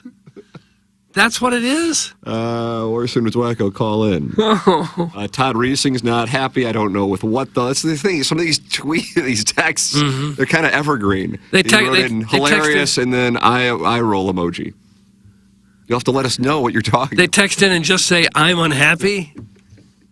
And we're supposed to run with that or care that you're unhappy? We're all unhappy. We know that by your tweet. You don't need to tell us. We see your anger. You're capitalizing. There's misspellings. You're yelling at us as if you know us. There's not a one of us that are happy here. I just tweeted about this concert, and people were actually going crazy on the text line. Like, dude, just calm her down. People are happy about it? Not happy? What are they God, not? no, they hate me. Which is fine, but like... I mean, this is not the reason to go full bore hard in the paint. It was just a tweet. It was a harmless tweet about a concert with a bunch of 70-year-olds. It doesn't matter what you tweet. The people that don't like you are going to, no matter what you say, like the thing that I said, I thought Cody Schrader should have got the MVP. It doesn't really matter, but it would have been a great way to end his career. That's creepy. The guys, find negative things about everything at Mizzou. I mean, come on. It wasn't negative, but this guy obviously doesn't like me because he's commenting on some other stuff. So, you just... put up with Todd Reesing was talking about Darren's tweet, he says. Oh, about what? I don't pay... I have paid attention to these guys. So what are we on now? What? I guess your Todd tweet... Reesing's opinion now? Please, I need to know, so please tell me. He's talking about your tweet, I gather, about Billy Joel and Sting. Oh. It is extremely impressive if you have reached your mid-70s and you still have the ability to travel and perform a 2 or 2+ hour concert live. Sure. That is really incredible. If I get free tickets, I'll go. There you go, Doug. Well, that wasn't the point I was making. I was just saying. Well, that's quite the endorsement. He's still worth seeing. It's not like people aren't going to go. I'm not going to, he's going to sell 20,000 seats. People still want to see the guy. Yeah. And again, to all the people on the text line, I never said nobody's going to go. Again, people just shove these things in my, I look at the stirring the pot of kind of just my assessment on things. I'm sorry you didn't like it, but I apologize. We don't need to stop the show to get what Todd Reesing has, like his opinion on. I don't know if we have the time or the energy to kind of cipher through those on the text line. I've seen people recently in their prime, in their 30s and 40s, and I'm amazed at how they can jump around and sing from one song to the next for 2 hours straight when they're 30-something. Earth, Wind, and Fire. Yeah, now they're Frank 70-something and doing it. Yeah. Springsteen's the one that I'm in awe of because he goes for like he looks 2.5, 3 hours. That dude looks 74, 75, 76. Something. Maybe that's why they're such in good shape. They haven't slowed down. Sammy Hagar's got to be pushing 75. Springsteen's 74. Yeah, I just watched Hagar on. And he's still out there Stern. rocking Yeah, it. they're playing their final show of that tour at Hollywood Casino Amphitheater on August 31st. Sammy Hagar is 76. Elton John's no spring chicken, but he had his last concert last year, right? That doesn't mean anything. Oh, yeah. How many times have you seen a concert? This is our farewell tour. Kiss has been on a farewell tour for 10 years. Well, they probably think we won't be able to do it after this. And then they do it and they go, oh, we did it. Now When you what look do at we your do? bank account, you go, oh, wow, that was easy. Kiss is another one. Gene Simmons really Simmons. doesn't do much. He just stands there and sticks his tongue out. But Paul Stanley still runs around the stage. He's got to be 70-something. I'd say he's probably 72, Paul Stanley. Yeah. I wouldn't go to the show if we got free front row tickets. Hard pass on the old geezer show. Doug, that's dirty Chewbacca. Okay. Well, some people like things and some people don't like other things. There's a lot of concerts I wouldn't go to if I was given front row tickets. I'm with you, dog. It'd be hard pressed. I had third row to Bon Jovi last time he was here, and I saw all the reviews of his tour and people posting videos. I'm not going to this. I can't even sing anymore. What'd you do with the ducats? I just told the person I didn't want to go. Man, she had to be devastated. Yeah. It was a guy. If it was a female on this topic, would you have just sucked it up and Good went? question. It depends on the girl. If it was somebody that I was, That's a better answer. if it was just a friend, and I knew nothing was going to happen, but probably say no. I've always thought that's when you can really tell just how talented the people are. When they can do it live, they don't get 2 or 3 different shots at it if they mess it up the first time. They never forget a word. They never forget a note. They just go one song after the next for hours, a couple hours. You know who I bet slapped on stage? The Mills Brothers. Oh, God. I bet ladies were throwing their Bush boudoir. Stadium wouldn't have been big enough.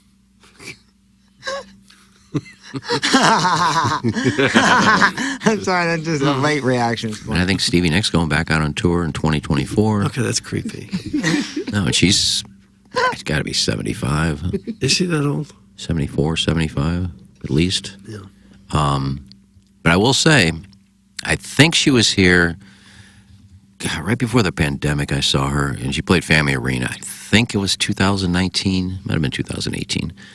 But it was one of those tours where she told stories about each song after each song. Okay, now this one, people asked me about Rihanna, and then at one point, like an hour into the show, she's telling a story, and somebody in the upper deck says, "Shut up and sing!" Oh, no. She has not been back since. Oh, and she's been she heard touring that. almost every year since then. She has not come back to sing. I wonder if that's why. Screw that guy. I guess it's an indication of an aging population when we're still clinging to these 70-something pop stars. I mean, we're electing 70-something presidents, and isn't it time to move on to the next generation, maybe? When I was a kid, I don't remember artists performing in their 70s doing live concerts. I don't think it was even a thing, was Well, it? they weren't handing out $2 million a concert either, like a show. Like if they're handing $40 million into some of these artists. But they still made big money for the times. Yeah. Not that much. I don't know. I don't listen to a lot of new music. I mean, I listen to The Point and, but they still play a lot of stuff from groups in their 50s. But I don't grow up because I'll go see bands that and it's usually at a casino somewhere, that I loved in the 70s when I was growing up, and like Wishbone Ash. Saw them at the casino out in Illinois. Played out there. I said, I'm going to go see Wishbone Ash. I don't even know who they were.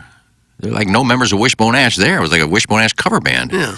And If I go to a concert, I want to hear songs that I've heard before. Well, I heard the songs, but they weren't from Wishbone Ash. They were from some made-up Wishbone Ash band. Oh, darn them. I just can't get in my mind that these guys aren't 20 anymore. They're going to rock that I used to listen to in the 70s.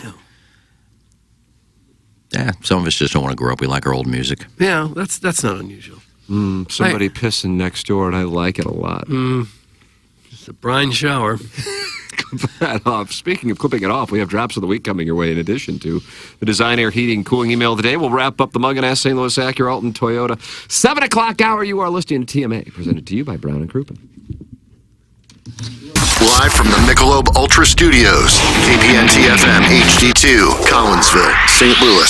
This is TMA All Day, the Tim McKernan Show podcast, featuring long-form interviews with people from the world of sports, politics, and entertainment. And our guest today, Bill McClellan. Thanks so much for coming in. Hey, my pleasure, Tim. What's up, Caden?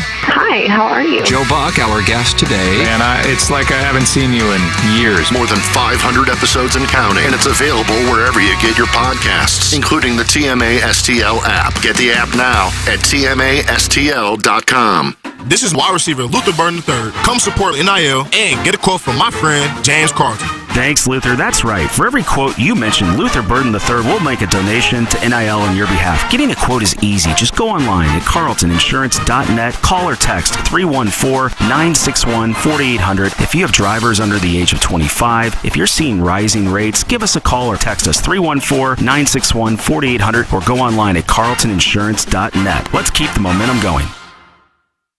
Rosalitas know that a fun happy hour and scenic patio go together like fresh guac and chips. So take advantage of their covered patio this fall and winter at their De Pere location and enjoy happy hour specials Monday through Friday from 3 to 6. Their sparkling margarita is made with Chambord raspberry liqueur and topped with a bottle of Rosé Prosecco. They also have a variety of delicious margarita flavors, including mango, pomegranate, and blood orange, all made with top-shelf tequila and Cointreau. With phenomenal service, great margaritas, and a breathtaking atmosphere, there's always a reason to come to Rosalitas.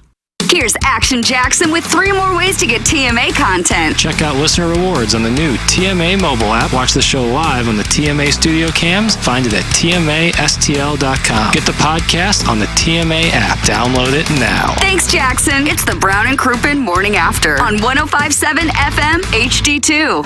Biggie's Restaurant and Bar has been a staple of the community for over 30 years and is serving your favorites like the steak sandwich, waffle fries, and so much more. It's not just the food that's rocking.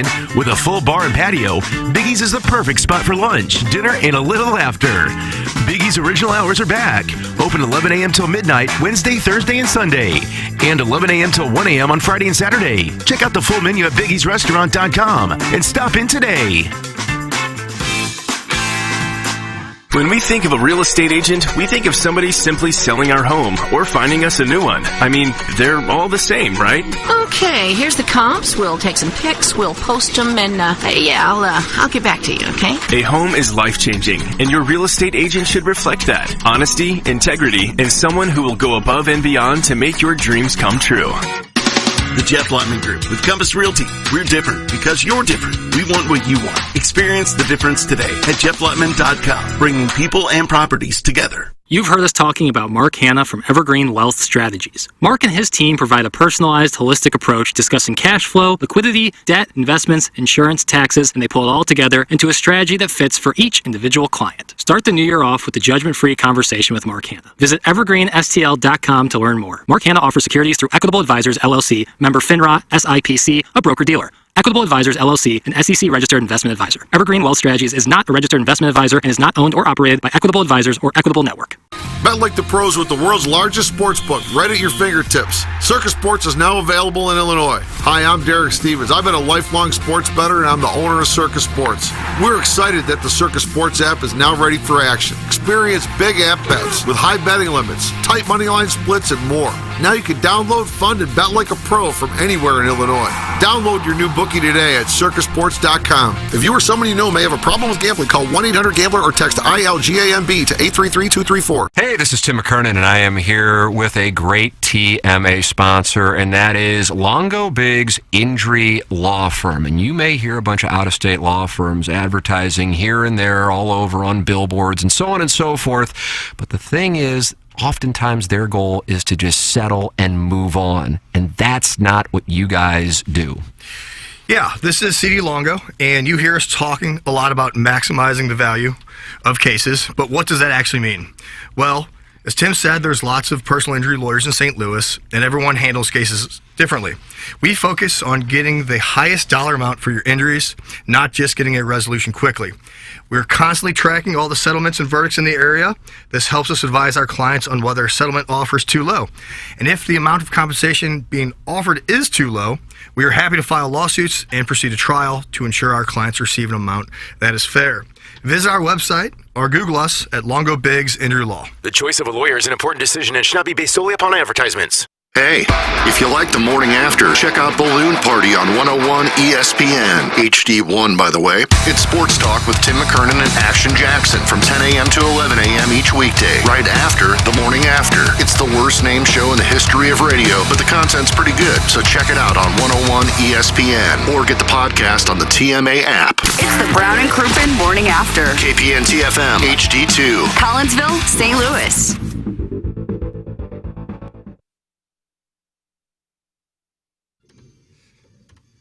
Imagine this at Bush. Well, Doug, you wanted it, you got it. Here it is. Right at the shortstop area. Seats on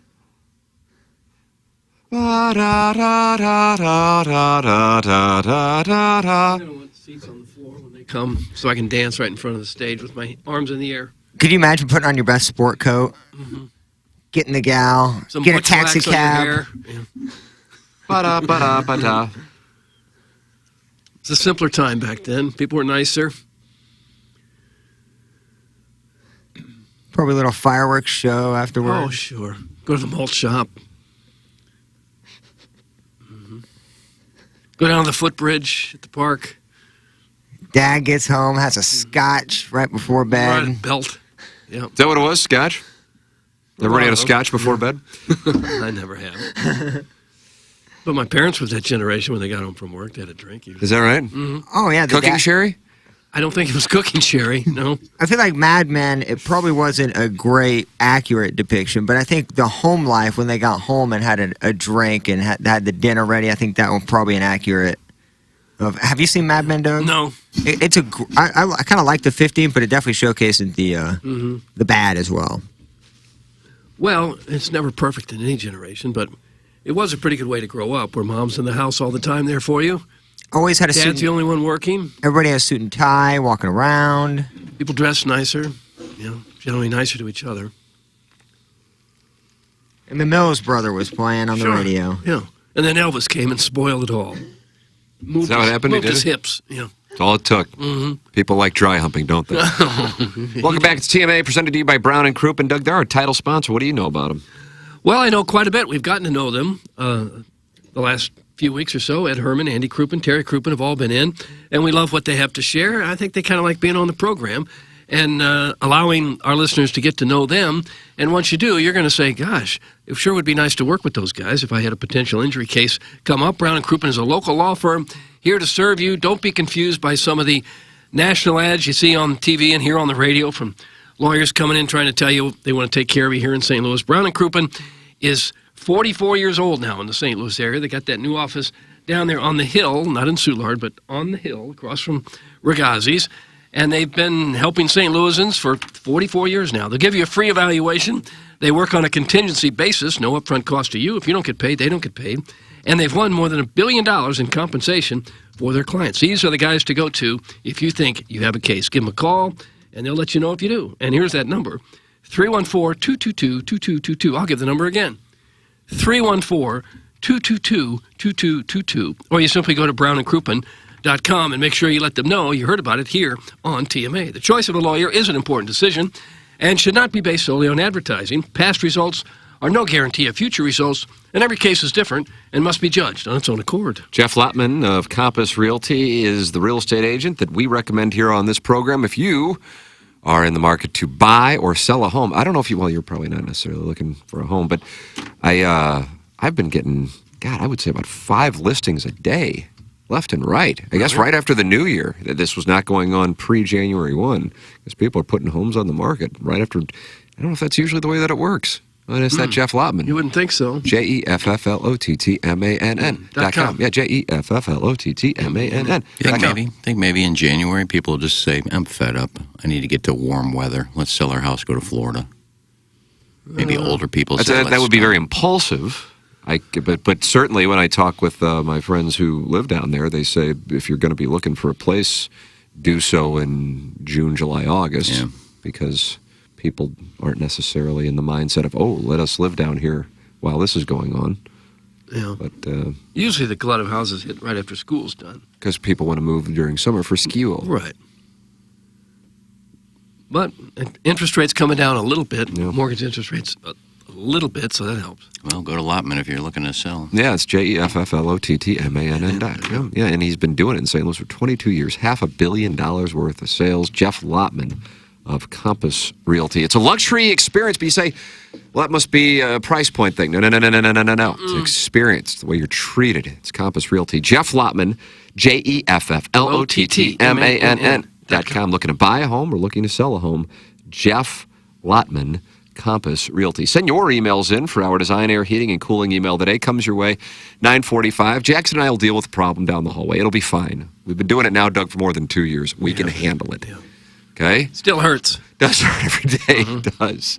It's called Balloon Party. It's presented to you by Mungan S. Burkhardt, Alton Toyota.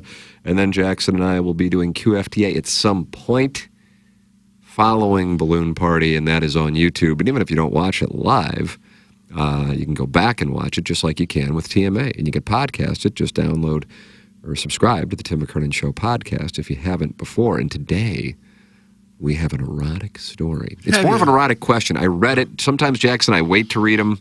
But this one, I couldn't wait to read, and it's more of a question. Yeah, it's kind of what I thought yesterday. Oh, did you see it as well? Was it sent to you? Okay. You talked about it yesterday. You got it during QFTA, and it was some... I don't know why, but I got the impression it was going to be like a hypothetical or a question. Now, the man's been put to the test. Okay. I like this. I like this a lot. Think you like to put a man to the test? I don't mind it, I guess. It sounds like this is going to be hot. So are Drops of the Week, and here they are, the very first edition for 2024. Drops of the Week! Hit the lever, Plowsy. Plowsy, hit the lever. You heard me hitting the space bar, right? Come on, Plowsy, hit the lever. All right, we're going to open it with the other Adobe. Just give me 2 seconds. Again, haven't got that new computer just yet. I thought you were going to get it weeks ago. Nope. Morning after. Drops of the Week. Yeah, you gotta drop it like a hot dog. It's a wonderful drop. Indeed it is. Clip that off. Clip that off. Clip that off! First off, I think as long as there's no tongue involved. You guys talk about how they work the game. No bride wants to be told she's glistening like a hog. But I spent most of my break doing Iggy's time card. Tim is the best. But this email's about Doug's butt. Also, have you guys discussed that I came in studio and recorded a commercial with Tom Schmidt from Salt and Smoke? Did you guys discuss that? No, of course not. saw. Yeah, little Debbie's going downhill. Nice going, Iggy. Sucking a hammer probably pretty easy depending on what end. Ball peen or claw? I don't want to make light of it if it's painful for you. But tell us about how you had sex with your aunt. What does that mean? Thirsty? Stiff competition. Oh, ho, ho, ho. You gelling that, boy? Well, F me with a couple double enders. I gotta check the chat now. It sounds fun. Well, what about our show? All right, what do you do? Tell you what, I treated Madison to a Red Lobster gift card. Did you really? Like $15? Yeah, 25. Yeah, I'm going to hook up with Luca. But keep up your social media game, girls. There is a demand for female on male analingus. If they're willing to go for this bearded cheek, who am I to say no? Without question. I don't think anybody would deny that. That was also part of the prize package there. So, very nice. Congrats. Hello? That was Drops of the Week. All right. That was outstanding. Is that you at work, Jackson? Oh, Jackson. Yeah. For show. Very nice. Right. Thank you. Ed Herman shining bright like a diamond. I don't want to make light of it if it's painful for you. But tell us about how you had sex with your aunt. He seemed interested. He seemed genuinely interested. Yeah, I left some of Ed's drops on the cutting room floor. Like he had so many in that segment. He was on fire. Maybe you could put together an entire Ed Herman drop package someday. A little compilation pack. Mm-hmm. Yeah, montage. Yeah, anything for you, Doug. Thank you. Guys, I had a coworker in Tampa tell me yesterday his real estate taxes went up so much and insurance, his mortgage monthly payment went up 38%. Unreal. It's from Hunchback of Vaughan Castle. There's some people living close to the water who can't even get homeowners insurance. It's huge. It's a monster issue. Yeah. Monster issue. Mm-hmm. Oh, that'd be fun. Living life, not having homeowners insurance. Yeah. I'm sure that would just a stress-free lifestyle there. You can live off the water a little bit, 10, 15 miles, and the prices aren't just crazy nuts down there in Tampa. Now, the closer you get to the water, the higher it gets, of course. But, if you lived in the equivalent of Chesterfield, the prices aren't a whole lot different than Chesterfield. I've looked into it. Oh, you're talking about the mileage, like from yeah, 15, the old man, 20 the miles. Ole Miss. Mm-hmm. Yeah, I couldn't care any less about the water part. I care about the weather part. Yeah, me too. And how often, I know from living in Miami, when you live there, it's not like you go to the beach every day or 2 or 3 times a week. For me, it was, once every other month Is that right? at the most. Well, you can live in Orlando and still only be like 30 minutes from the water. Really? Well, you're not the ocean. The ocean's on farther. Yeah, I don't think New Smyrna is more than 30, 35 minutes from Orlando. I don't know. Orlando's right smack in the middle of the state. How far is Orlando from New Smyrna? I'm saying 90 minutes. Really? I can't. Yeah, no. Well, it's dead center of the state. I don't remember driving that far to get there. It's 57 minutes. It's New Smyrna. Yeah. It's 57 minutes from downtown Orlando. Yeah. That's close to 35 minutes. Well, if you wanted to make five a in there weekend day secretly. at the beach, you certainly could. I just don't remember driving that far to get there. Producer Joe says it's an hour and 30. Well, Jackson just said 57, so you're wrong, too. Oh. Tell us about how you had sex with your aunt. That's what addition to that. Because New Smyrna is one of the few drive-up beaches you can drive your car onto the beach. I just remember going there. Old money. Yeah. I just remember going there when I would go down there. like We'd either go to John's Cocoa. Now, Cocoa's over an hour, I know that. That's how NASCAR got started, is driving those stock cars on Daytona Beach, on the beach itself. I'll tell you what, Grayton Beach, which I think it's next to PBC, I think, or somewhere close to that area, is amazing. You drive your car on there, but the beach houses there for Airbnbs are insane. Oh, I bet. Yeah. Very convenient to drive your car on the beach, and not Hoosier. No. I just worry about getting stuck out there. Well, Don't you think at some point you're going to get stuck in the sand? You're not driving. Wait for high tide. You're not driving all the way to the water. I mean, there's like packed down sand, almost like a path that you can drive and just park there Well, there and just must walk be. right on the beach. Orlando's a sauna plus Disney tourists. What a miserable place it would be to live. That's from Tervis Parish. It is a sauna. It is hot. And there's a lot of traffic along Highway 4 there. That because of the magic? Yeah. There's like one major highway that goes east-west there. Yeah, I had to drive. I forgot where I was going. Okay. No, I don't know. I was in Orlando and I was going somewhere. It's just so vague then. I think I was going to like an outlet mall. Oh, where are you? Okay. Now we're cooking. More old money. Vera Wang outlet? No, and my brother-in-law was working. My sister was working. But that time, I think she was at Liam Fitzpatrick. She wasn't at the Friendly Confines yet. Oh. So I said, can I use one of the cars? I just want to go shopping. Sure. Yeah. And I was on highway. I was on 4 for like 2 hours. Yeah. I had a caller. I said, I hope you guys don't need your car soon because I'm on the highway. I don't know when I'm going to get home. Busy. My wife went to Pepperdine, and she orally serviced a ton of surfers on the white sands of Malibu, FYI. It's a recovering alcoholic. Gosh. You poor woman. Come here, big fella. Grayson Beach is along 30A. You can get your sticker for your car there, too. Thanks. That's from the 314. Yeah, I'd like Grayton Beach. We go to New Smyrna every year since I was a kid. And from New Smyrna Beach to Orlando Airport, it's about an hour and 20 minutes. It's from Daddy Be Cooking. Okay. All right, well, you take about 35 off of that because they live in Sanford. They don't live in Orlando by the airport, so take 30 minutes off of that. Okay. You filthy boy whore. Hey. Put a bow on that one. We did It's it. been a while. I just felt like 30, 35 minutes. All right, 57 minutes. Sorry, I was off by 20. Let me break this down for you real quick. And that's doing 55 miles an hour. And if we're doing 80, it probably is 35 minutes. Can you imagine saying it's 30 minutes to the ocean, and then the answer winds up being 90 minutes, and then you still try to say you were right? That's from KG in O-Town. Well, I guess you didn't hear Jackson. He said it's 57 minutes. Oh. And that's doing the speed limit. All right, 60. Say my brother-in-law does 80. But there's a lot of traffic. You're more likely to go 30. Maybe not when we go. Also, that math doesn't check out. You're not going to shave 30 minutes by going 20 miles per hour faster. If you go 100, I think it does. There you go. All right, we went 100. How about that? Now the story adds up. There we go. That just takes care of all you people. My point was, when you live there, it's not like you're desperate to get to the beach every day. No. You're just not. If you're on vacation, yeah, you want to do it. No, they don't go to the beach that often. He's into motorcycles now, so they go on a lot of motorcycle trips on the weekends. Yeah. Nice. My God almighty. Yeah, come on. I'm just reading. I know you are, and I know what they're saying. My God, I said 35 minutes or so. This one's new. This one sounds like you might want to bring you to Washington University. Dear God, I'm serious here. He needs to be taken to Washington University for a neurological exam. If he fails, he gets sent to maximum security at Delmar Gardens. They have maximum security? I don't know that they do.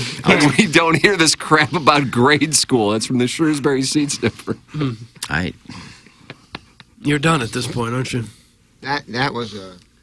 That was the kill shot, it turns out. I actually saw in the corner of my eye, I thought Iggy went down. The things that piss these people off, I don't get it. I mean, I don't understand. you're going back to the 90 minutes. You don't remember what Jackson said, 57. That's in doing 80, 85 miles an hour. It's probably closer to 35 than is 90. Oh, I don't know. Joey Bielick as it. He turns back.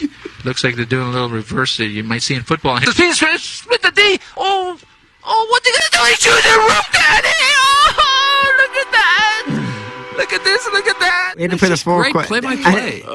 Did he say room daddy? I think he said... I like how he said, oh, look at the reverse, like football.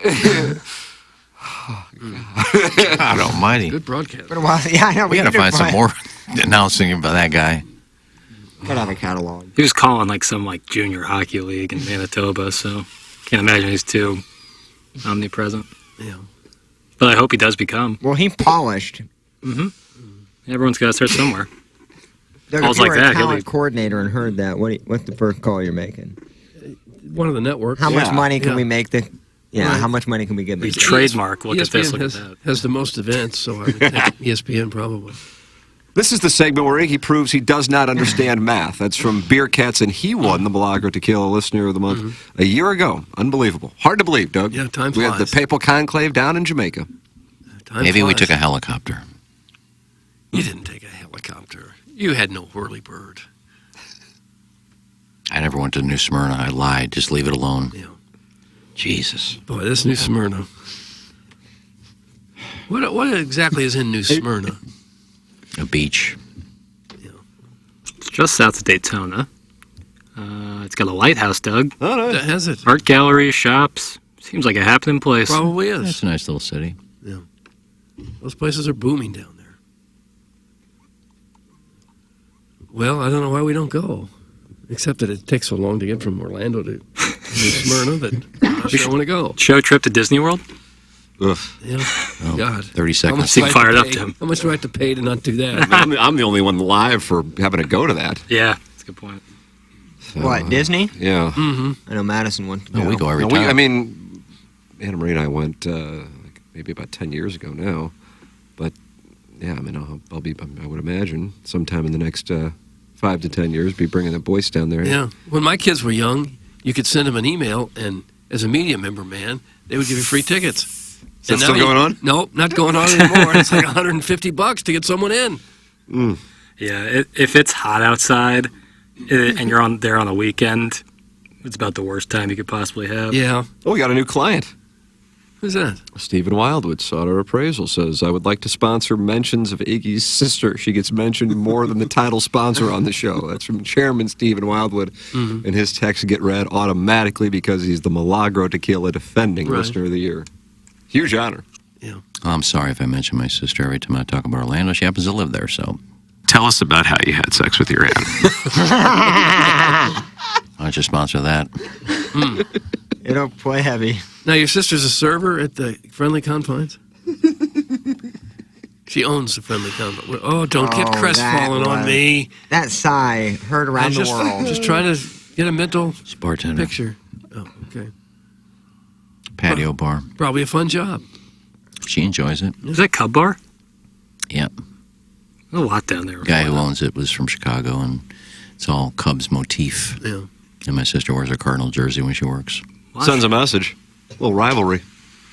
A lot of Chicago folks down there. Yeah, man. Is that right? Yeah, when I was in Orlando? Well, specifically? Orlando and the west coast of Florida. Yeah. Tends to be more Midwest and the East Coast, Northeast. Yeah, well, there was my favorite bar on the beach in Fort Myers, huge Chicago bar, really famous pizza place from Chicago, opened up a couple stores. Portillo's has stores on the west coast of Florida. Big Chicago influence there. Yeah. If New York is the East Coast, Chicago's the West. Yeah. And my brother-in-law said this guy's got a memorabilia collection you wouldn't believe. Some of the stuff he's got on the wall and in the trophy cases, just autographed baseballs and bats and jerseys and things like that. Anything from Hack Wilson? Didn't ask him. Short, stout gentleman, led the league in home runs. RBIs one year, he drove in like 190, 191 RBIs. I'm not sure that'll ever be broken. No. Guys, Stephen Wildwood is the worst listener. It's from Dirty Chewbacca. How about that? We don't have any bad listeners. This Dirty Chewbacca doesn't like a lot. Oh, is that right? Mm-hmm. He doesn't like a lot. If they're listening, they're good people. He really doesn't like about that, Doug? We have naughty listeners. We do. For sure. Yeah, there's no such thing as a bad listener. Terrible caller, terrible texter, but not a bad listener. Tim, do the Disney cruise. There are no lines and moms in thong bikinis. That's from the Swing Haven board member. There you go. Yeah, there's no rides, pitch are to there? your wife. Oh, what are the perks? Cruises are Let me really show good. ya. I was afraid to go on one. I held out for a long time. And then you went on the Mediterranean cruise. Yeah, absolutely. Loved it. Loved it. I would imagine that was probably a little higher end, though, if you're sailing around the Mediterranean, I would gather. Oh, no. Have you been to... Yeah, those Disney cruises have water slides. No, there aren't. Yeah, they're for kids. I went on one as a kid. But the food's fantastic, and there's lots to do, and it's fun. As long as there's no choppy waves. If it gets nauseating, it's brutal. I couldn't even tell we were sailing. Yeah, usually that's the case. I took one, though, where it was like you could feel every movement. Yeah, that's no good. I was the vomit comet. Oh. Guys, the big old fan is the worst listener, and he's bad, and he needs bleach. Thanks, Dogtown Ty. And he won a Milagro Tequila Listener of the Month. Did he? Is that September I or don't know August? months, Tim. Again, not a bad listener, because he's listening. Terrible texter. Well, see, Vile texter. No, I'm not going to say it. No. Yeah, go off on him. Let it go. No, I just... When do we hold anything back here? I didn't yesterday with Licks. I felt a little bad after I saw that on one of our Instagram posts. What happened? I just screamed at him. Rip him a new Rusty. Yeah, I don't like yelling at people. No. But he was so Your bad. tweets yesterday, certainly. Yeah, Something must have happened. You I went didn't yell to at a him. I dark just tweeted. I didn't yell at him. place. I just Even said Lou creepy. got it. I was giggling while I did it. Did that guy ever respond to you, whatever this guy's name I don't know. I is? blocked him, so I don't know. I blocked him after I put creepy on like 10 of his things. There are definitely bad I don't listeners. like yelling at people. But he was wrong too. And you're wrong about JT Post, and he's a terrible putter. He was 38th on the tour last year in putting. You looked it up, didn't you? I did, because I know he's a good putter. Who's number one? I forgot. Oh, no. I did. I forgot who it was, but Darnell I Coles. looked it up. He was 38. I think the leader was 1.725 putts per Oh, man. hole, and I The think listeners are gonna- Poston was 1.748. So like what, 2/100ths of a putt difference, and he's in 38th. That's not a bad putter. No. So you're wrong there. Like you're wrong about everything you Oh. call about here. But he's still a good listener. Nutted it. Good listener. Absolutely nutted it. Terrible texter, terrible caller. Good listener. Yeah. The key is to go to Disneyland. The weather is perfect, and because of the time change, your fam will be up early to beat the lines. That's from Scooter. Doug, he goes out to Los Angeles. Yeah, it's not near as big. Is that right? Yeah, not anywhere close to as big. It's just the one park, right? Yeah. Where Disney World has 4. Yeah. I think I read a few years ago that Six Flags is as big as Disneyland. No, is that right? Wow. That makes sense. I can see that. But I think I could be wrong. I just remember when we went with, whenever I go down there, we always took, now my 2 nieces are older now, so they really don't go to Disney that much. When we'd go, the rides that me and my sister would go on may stand in line for 45 minutes. But my sister could take the kids on all their rides, and there wasn't a big line. So if you take, like, Jameson and your son when he gets older, you won't be waiting that long to get on the rides. As long as you're not riding any, because then you get in the adult lines, you'll be there for an hour. Unless you get the speed pass, then I feel bad moving in front of all those people. Yeah. Well, but you are special, and you deserve to cut the line. Well, my sister and brother had that, and I feel just the looks you get, like, oh, God, more people going in front of us. You feel kind of bad. I'd actually say apologize. People. Yeah. Sorry. Mm-hmm. Oh. Well, but it's something you have to do at least once with your kids. I do remember one year when Jay and I were down there for the merchandise show, which is in January, and it was a rainy day, drizzly day. Jay and I went to Disney. We didn't wait on any rides. There's like nobody there. Did you go to Small World together? No, we just went on everything, but there was like hardly anybody there. Yeah. It's almost like Tiger Woods renting the park out for himself. Now, the rain probably kept people away, but... Yeah, sure it did. Well, it's for sure a bucket list item, and they come from all over the world to go there. Just like Missouri Journalism School. Yeah. Yeah, it's worth it. Expensive, but... Yeah. Dear Deidre, after I discovered that he had been flirting with another guy, I suggested an open relationship to my partner. I am a 32-year-old man, and he is 33. No. We've been together for 3 years.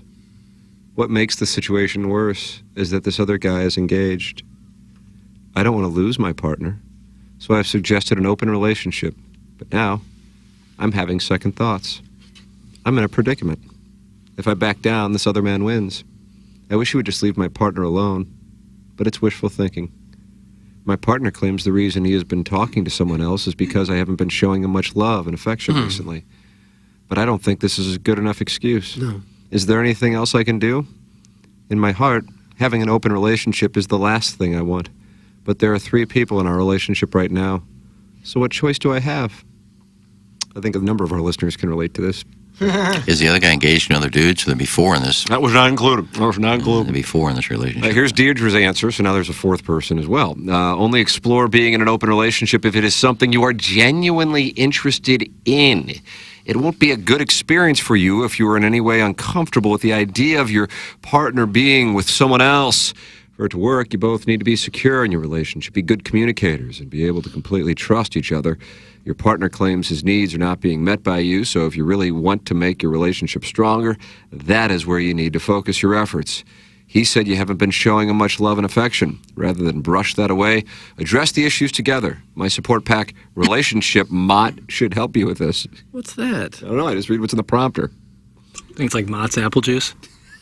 It's good stuff. They have apple sauce too, don't they? Yeah. I believe they do, yeah. You get Musselman's, you get Mott's. Whatever's cheaper. You stopped getting Musselman's ever since the Arkansas coach started taking his shirt off? No, didn't affect my purchase. We need Pittman to start taking his shirt off. Let's see those milkers. Put that off. You don't need to be an expert to give that advice you just gave. My God, could it be any more milquetoast? You need to be all want to do it if you're going to do it. You must all want to be in a relationship or it won't work. Really? You didn't like the advice, did you? Well, it's kind of stupid. You think we'll see more thruples as we're becoming more accepting of polyamory? Probably so. Yeah, I would guess. Everything seems to be loosening up. God, that'd be so expensive. Like with the guy, traditional for the guy to pay for the dates. Imagine trying to get into a throuple. You got 2 dinners. You got to bang 2 broads. They just go Dutch. Too much. Everybody pay for their own check. Or you just rotate. But then I guess you could all combine bank accounts. 3-way joint bank account. Yeah. Probably flush. Sure. All you working. Oh, You'd have enough money to buy the chicken fingers at the Enterprise Center. Oh, I don't even know. No, you do have to take out that payday loan. Yeah, I got crushed. I'm all for that. I'd turn 34% interest. I'd turn gay for that. The 2 gay guys had like $400,000 in the bank. We're just combining our bank accounts. Count me in. You'd be gay. You'd be gay for a rich gentleman. Yeah, I'll throw my $500 in there. Hot. To go with your $400,000 each, and we'll split it 3 ways. Are you Great. serious about that? At this juncture in life, probably. I would do. That's a big announcement. I feel like we buried the lead. I do You want to come on Balloon Party? I mean, find me 2 guys that have got $400,000 each in the bank, and How about they'll just take one? my $500 I got in there. Probably $495 now. How about just one with 800? 1,000? Yeah. Yeah, that way you only have to take It's one even step. better. Yeah. Only got I'm to take one sorry. strap You're on. going to need to be more liquid than 800G for me to participate. But my thing would Not be me. like the time frame. Like, I hope this dude needs to pass away in like 8 years. I can't do more than like 8 years of that. But then you got to like get yourself.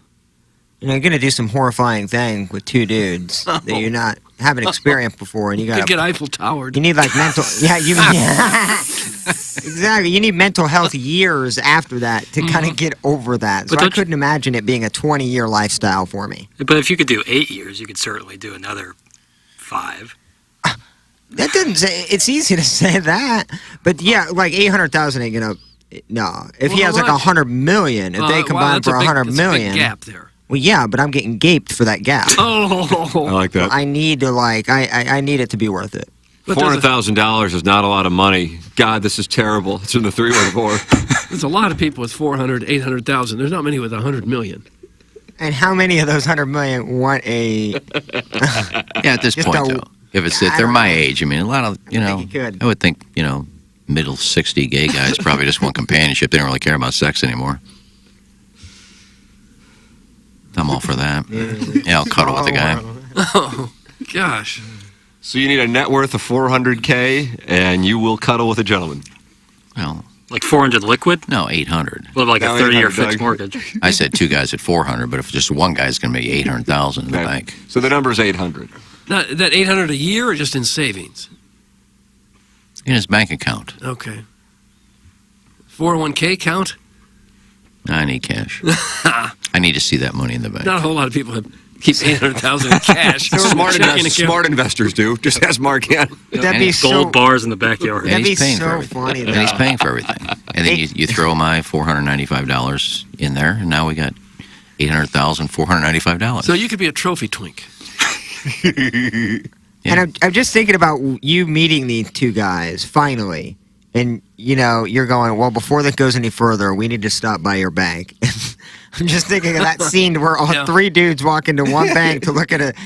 Yep, just there go to it the is. ATM and get a printout of his account. Ginger says you can get to 800K in net worth just by living to 70. Doug, is that how it works?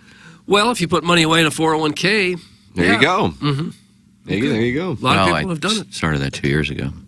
Well, it's a little late at this point to get to 800. Everything's a little late now. So But telling me I can get 800,000 by 401k, I can do this if I save this. Well, I haven't done that. Okay. I think I'm with you. So it's too late for that. It's never going to happen. So we're throwing Hail Marys. I think at this point, I'm resorting to getting two gay guys to throw $400,000 each in the bank, and I'll cuddle with you. 4 verticals. We're on the 45-yard line. 4 seconds left. You could run an out pattern, but you gotta throw the Hail Mary. So 2 dudes. Well, Iggy, you might live to another 20 years, so you might be able to save 100,000. Now it could be an older lady with 800,000 in the bank too. That's fine. Yeah, that would work.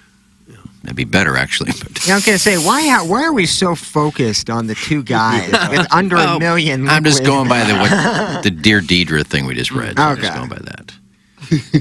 I just need to be enticed. No, I wasn't suggesting I'd rather be with 2 gay guys worth $800,000. But we were talking about 2 gay guys that were in a threesome with another gay guy who was engaged. That's so I brought up. But you're only cuddling with the guys. Yeah, I'm just guessing at this age, a lot of mid-60 gay gentlemen just want a companionship. They don't really care about sex. But they usually get dogs, right? If they're not wanting sex, typically they don't want like a man. I'll bark. You can rub my tummy. Oh, gosh. So with that included with the original $800,000 fee? What's that? The barking and the petting of your belly? I feel like you're shortchanging if I was given yourself that, with all then the work you're we don't have to doing. have sex, but I just need to pet your tummy. Fine, I'd rather do that. Imagine instead of taking on a second job, you're resorting with the to second job. prostituting yourself out to a couple of gentlemen to secure your retirement. What an industry! Doug, that's from glove blogger Tom Traven. Yeah, honestly, if you're gonna basically become a man baby to these people, I think they're gonna have carte blanche over your orifices.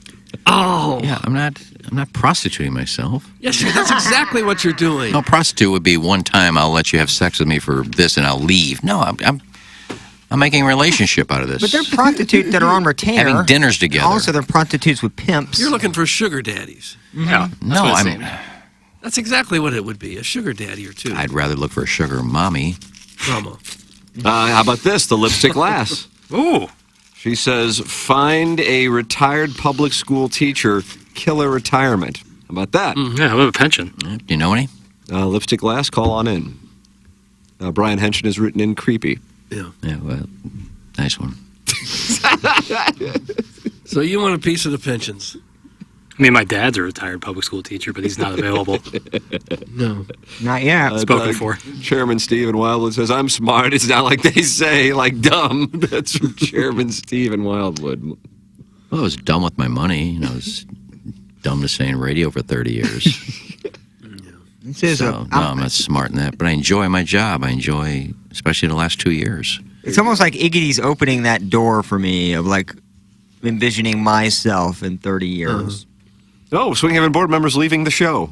I didn't know he was part of it, but nonetheless. Tim, I've listened to the show since the start, but after this discussion today, it will be the last time Swing Haven board member is gone. So he's a bad listener now. I don't know. What made you leave? Because you're a swinger.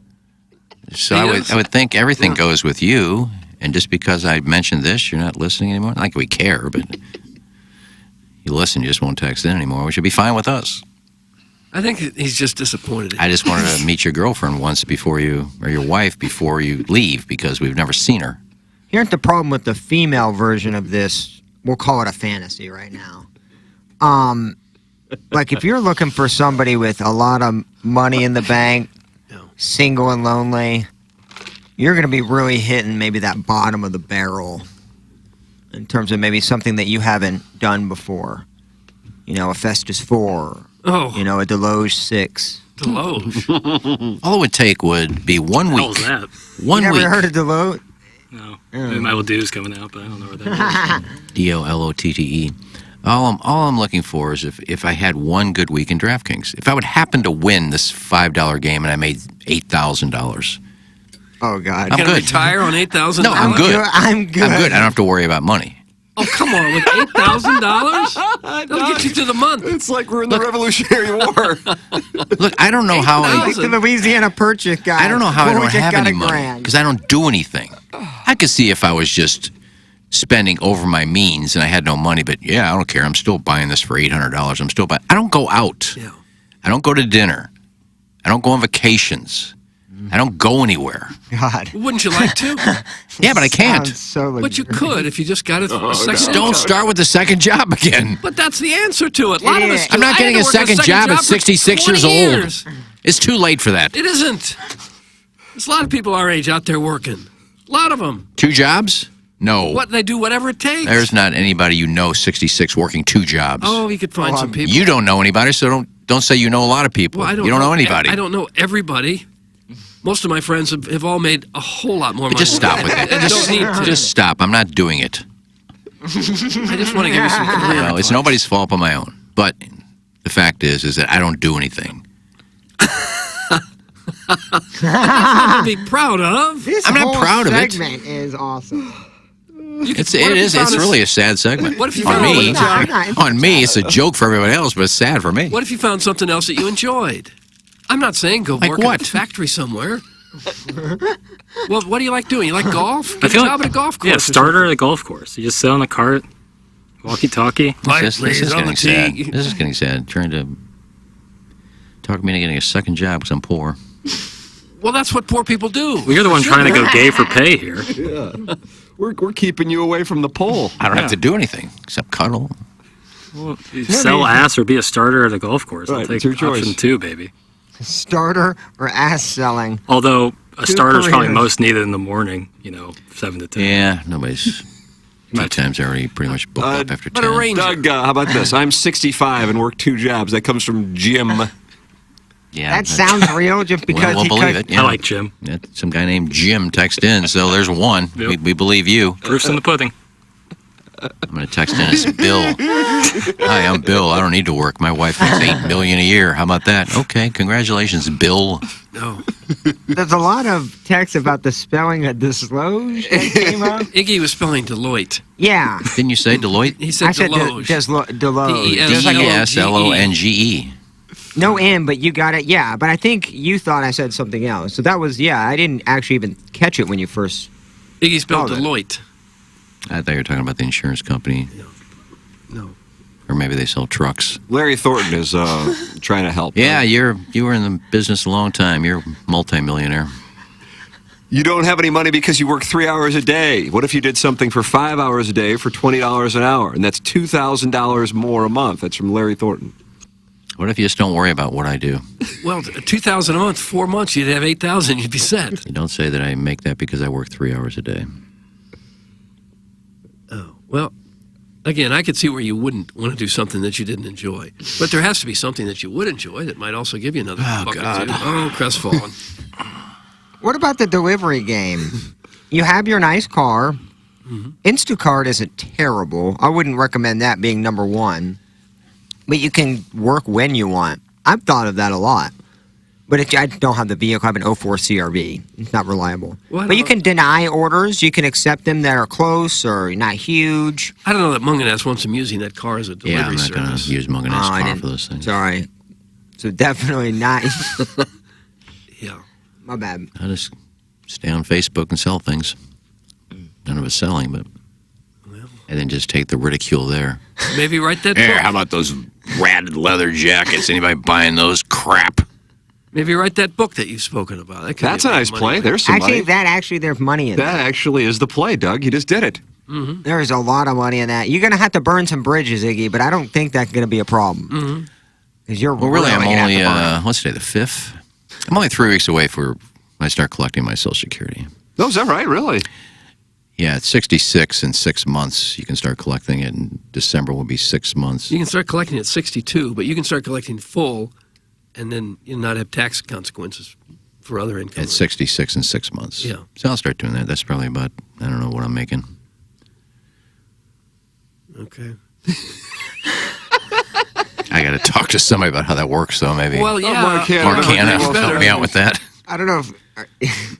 You better. Look, you can go online and they'll tell you all the things to do. Too much work. That's too much work, too. To get money coming into you for nothing is too much work. Iggy, maybe Luke Korak could ghostwrite your book. I think you burned that bridge last night. That'd be creepy. Sorry, Lou. I didn't know I was I'm sure he's listening. I didn't know I was responding to him because I didn't even know you're still doing blue stuff. So I don't follow you. So Producer Joe is. Yeah, I really don't want to hear what he has to say. I really do. Out of everybody commenting on this, I really don't want to hear from him. I got to hear from Park cars. How sad is this? How sad is this little man? I park cars. You could park cars and get tips. I'm making a lot of money. Why don't you go work for Joe? Oh, my God. Give me a And camera. then we can do a reality show, and then you got 2 different sources of revenue. Boom, Doug, and then you write the book. 3. Right. Go ahead and read it. Like talking head moments with Iggy and Rojo. Yeah. Like they're talking to the camera like Michael Scott. Yes, dude. Oh, my God. This is amazing. Yeah. It's almost unreal. Holy crap. That's all. It's Producer Joe. It's, like I said, sad. Don't believe it. Unbelievable. Yeah. Well, why do you care what I do? Well, we Why just do want to help you. My... We want to help you. Hello, neighbor. I'm talking about him. Just, why even text in? We know you don't like me, and you know they're going to be terrible texts, so just keep them to yourself. No one is buying that damn book for $400. It's from Beer Cats. Well, it's not going to be $400, but dude, if you write... You think I care if you buy the book? Iggy, I'm curious. If you go in depth, and they can be true story, because I know a lot of the stories are accurate, you're going to have to deal with a lot of nonsense. I'm telling you. Yeah, you're going to have to retain counsel. Yeah, but honestly, there would and maybe security. I've said that from day one. But there is money in this, I promise. Like there is. I'm not saying huge, enormous amounts of money, but The key is for it to go beyond St. Louis. Yeah. You just have you're talking to a few. I don't know how many people read it in St. Louis. That's one thing. But if it could somehow go beyond St. Louis, Yeah, and they the do stories are entertaining enough, certainly. And I don't even know all your stories. They do have publishers that like regional books. Yeah. That's why so many books come out about the Cardinals and the Blues. You wouldn't think that publishers would be interested unless it has a national or global audience, but it's not necessarily true because the localized books sell pretty well. And it's not hard. It's not a huge expense to travel to try to verify all these stories. Everybody mainly is local as well, so probably expense-wise for the publisher, it's a little bit easier to. Well, if you need to be entertained, just go find me on Cameo and request a cameo. Rockio gets all that. Good evening. Thanks, Van. I'm television's own Doug Chandler Hill, and I'm... I would buy his book. That's from the 314. There you go. We got it. We got it. Oh, wow. Then I'm doing it now. I would buy it. I would buy it for 314 is buying it. Well, you wouldn't have to buy it. I give everybody here free copies. But Hey, Stoner, Beer Cats was talking about the Gaga book he's selling for $400. The book no one will buy for that. Oh. That's from Brad, and he's in Boca at the moment. Look, I'm sorry I'm not following your text. Like, you guys are talking to each other on our show's text line. I'm sorry I'm not keeping track of that. yeah, why would we know that? Since we were talking about me writing a book, and then he's Iggy, I'm nobody's gonna buy telling you, that there book for are 400. terrible listeners, I and know. there's one of them.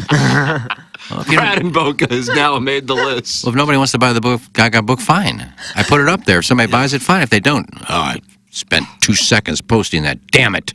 Well, write your own. You're a good writer. Just sit down and get started, and then it'll flow. Yes, you are. Then it'll flow. I actually think putting the punctuation and misspellings and keeping them is also value for the book as well. Well, I don't want it to be too smart. Iggy writes well. I've seen his emails and his posts. He can That's what I'm saying. Like, I think it'd be good. I'm sure the publishing company has a proofreader, reader, whatever. I can't wait for that meeting. Yeah. I can write, I just can't talk. But Iggy, you know the best part about writing a book? If that publisher is interested in that book, it doesn't have to be written yet, the idea. Just give them a rough chapter. Mm-hmm. They front you some cash. That's right. You get an advance on that book. So I'm curious, like a regional book. What do you think? We've seen people like J.R. has written some books, right? Yeah, Rob Raines. He wrote a Federico book. Rob Raines has run a lot of books. Like, what do you think? You could tell me 10,000. You could tell me 100,000. I'd have no clue. Yeah. I would say between 10 and 20,000, depending on what the topic is. Yeah. What, in terms of book sales? No, and what the actual your net would be from writing. There under 50, but it could get close. I'm telling you, like, I think it'd be very popular. I think there's a lot of people in that book that have a widespread, friendship group and enemies. But we've got it, Doug. When we build out our P&L, we're going to have to account for, on the expense side of the ledger, the defense fund that Iggy will be dealing with from... Hello, Brown and Crouppen. Hey, can we forward these emails? I got some hate emails and some threats. Unless there were stories that I'm talking about that are kind of going to make somebody sue me, even though the stories are true, they would as still long as probably they're sue true, me. you're good. But if I don't use their name... Well, then people aren't going to be interested. I'm telling you, Iggy, if you want to make money, you're going to have to drag these people through the dirt. Yeah. And I would. Maybe expand it beyond just our experience and do like St. Louis media in general. I could give a hint who it is without mentioning a name. Then think about Ned Reynolds and Johnny Johnson getting absolutely jackhammered. You got the Springfield market. I mean, you could go beyond. You're making fun of Drinkowitz. There we go. You got the Columbia market. Movie rights. That's the move. Yeah, absolutely. You could see that in a Sundance Film Festival for sure. I'll see you guys. Who would play Iggy? Doesn't even have to be about the. You could just be if they base the script on it, but still buy the book rights or the film rights. Then you're rich. So it could be somebody else doing Iggy's situation. Yeah, similar enough. Why doesn't Iggy just finish that St. Louis sports radio documentary he was interviewed 4 years back? I have Malcolm Briggs' number if he needs to get the ball rolling. That's from Larry Thornton. Yeah, well, I used to produce Malcolm Briggs shows, so I have it as well. Oh man! Boy, That's kind of like just dropping that 10-inch hog on the ground and just like dragging that's name it. dropping, using Malcolm Briggs, and that's name dropping. Come on. But it did I happen. have nothing to do with the documentary. The guy just interviewed me. Why would I finish it? I get nothing out of it. I want to see this documentary. I don't know where it went. Do you remember the gentleman's name? I don't remember the guy's name. But it did happen because, like, I remember Iggy being confused, saying, "Hey, would you mind after the show if I can sit into like?" Dude, they did it. We went to the train wreck, and he had a girl who had doing the sound and everything, and we set it up there, and he interviewed Jay, and I think he interviewed 3 or 4 other people for it. I've seen a clip of it. Yeah. But I don't, Is that on YouTube? I think so. Oh, but I don't know who this guy is. Good luck finding the keywords of that one. Yeah, I wouldn't even know where to search. Iggy, a train wreck to an interview? I don't know. St. Louis sports radio. Maybe start a new one. Documentary. Maybe start a new one. Yeah, maybe forget this one and do your own. If they didn't get it off the ground, then that's your. Look, how are you going to B-roll it? You know, you can get the interviews for your video, but how are you going to B-roll? You don't need B-roll. That's an antiquated film term. You got video. You could interview some of the old radio guys and get them to tell you their stories. This guy's already done it. I don't want to jump in his parade. He hadn't done it. He started and didn't finish it. And Iggy, I think it could be finished. I don't even know. I can't remember the guy's name. Trail might be cold on it. The edition of the book, you should collect emails. I will send you every email I have from all my previous management. Some of all the good ones. Well, there are some good ones. And you kind of maybe have a back page. Doug, the Easter email. That should be the front. Like cover, like that should right when you open it. The Easter Manifesto should just the Easter Manifesto, and then in parentheses, and Martin Kilcoyne's response. But you leave the last 10 pages, 15 pages of the book for just emails. Like you have them date stamped when it happened. I think that's fun to get a good back and forth of employee to management. Just the dysfunction. I didn't say a lot of emails. Oh, I'm telling you, I will send you all of mine. Okay. I have like terabytes of emails that all say furlough on them. Like most of them say furlough. I also have Zach McCrite's number. Your turn, buddy. That's from Larry Thornton. Oh, gosh. I'm just a fan. I'm just a big old guy and a fan, just like you. You got me there, buddy. I didn't even have his number when I worked with him. This should be You worked with him? Yeah. Did you really? Yeah. What if we I brought thought back... he worked at 101. I think before he went to 101, because I know that Ashley Feldman, who I produced her show, knew him. So I thought I worked with him. I thought he worked at 590 before he went to 101. I just thought he was a 101 guy. Iggy, what if we brought back Girl Next Door and you did a bunch of interviews, creepy interviews with horrified 18-year-old bar waitresses? Put it on YouTube and get a lot of views there. Make money. Well, that who's way. bringing back Girl Next Door? That was Tim's. He's not going to bring that back. I think we just That wouldn't glossed embarrass over. Tim by being creepy with 18-year-old girls. We glossed 21. over a huge idea. You could just have Iggy try to one-up somebody with how many numbers they have in their Rolodex. Oh, like yeah. similar to what Larry Thornton and Iggy just did, the one-upping. Oh, here, I have this number. You're next. Kind of like name that tune. I'd probably beat almost everybody in the city. Oh, would you? See? That's But funny. most of your numbers got stolen. That's right. I still have them. Well, then they didn't get stolen, I guess. Well, they did get stolen. I still have But a bunch Tiki, of are you coming back to football because you miss it, or are you coming back to football because you just had a big failure in broadcasting? These are the kind of interviews you could do. And you know how in school... This documentary is nowhere to be found. I know, I couldn't find it. I've actually typed Wide it in. open for you to do it. Remember like the Captain Underpants books would come with like a cape or like goggles or something? I think, honestly, getting like a USB thing to put on the book, and that's some of like Iggy's best memories of his shows, so maybe some classic interviews you can put on there, kind of that additional, tender loving care that you can put into that book with some audio, of Iggy. And Darn fine idea. yeah. KG in O-Town says, I'll take one for the team and spearhead the Girl Next Door comeback. There you go. KG in O-Town is now taking it over, Doug. Iggy doing the interviews. No, you guys will work together, but it'll be fine. Mm-hmm. Yeah. Would you be interested in that? No. Oh, gosh. Trying to find something up your alley. First thing I type in, I typed in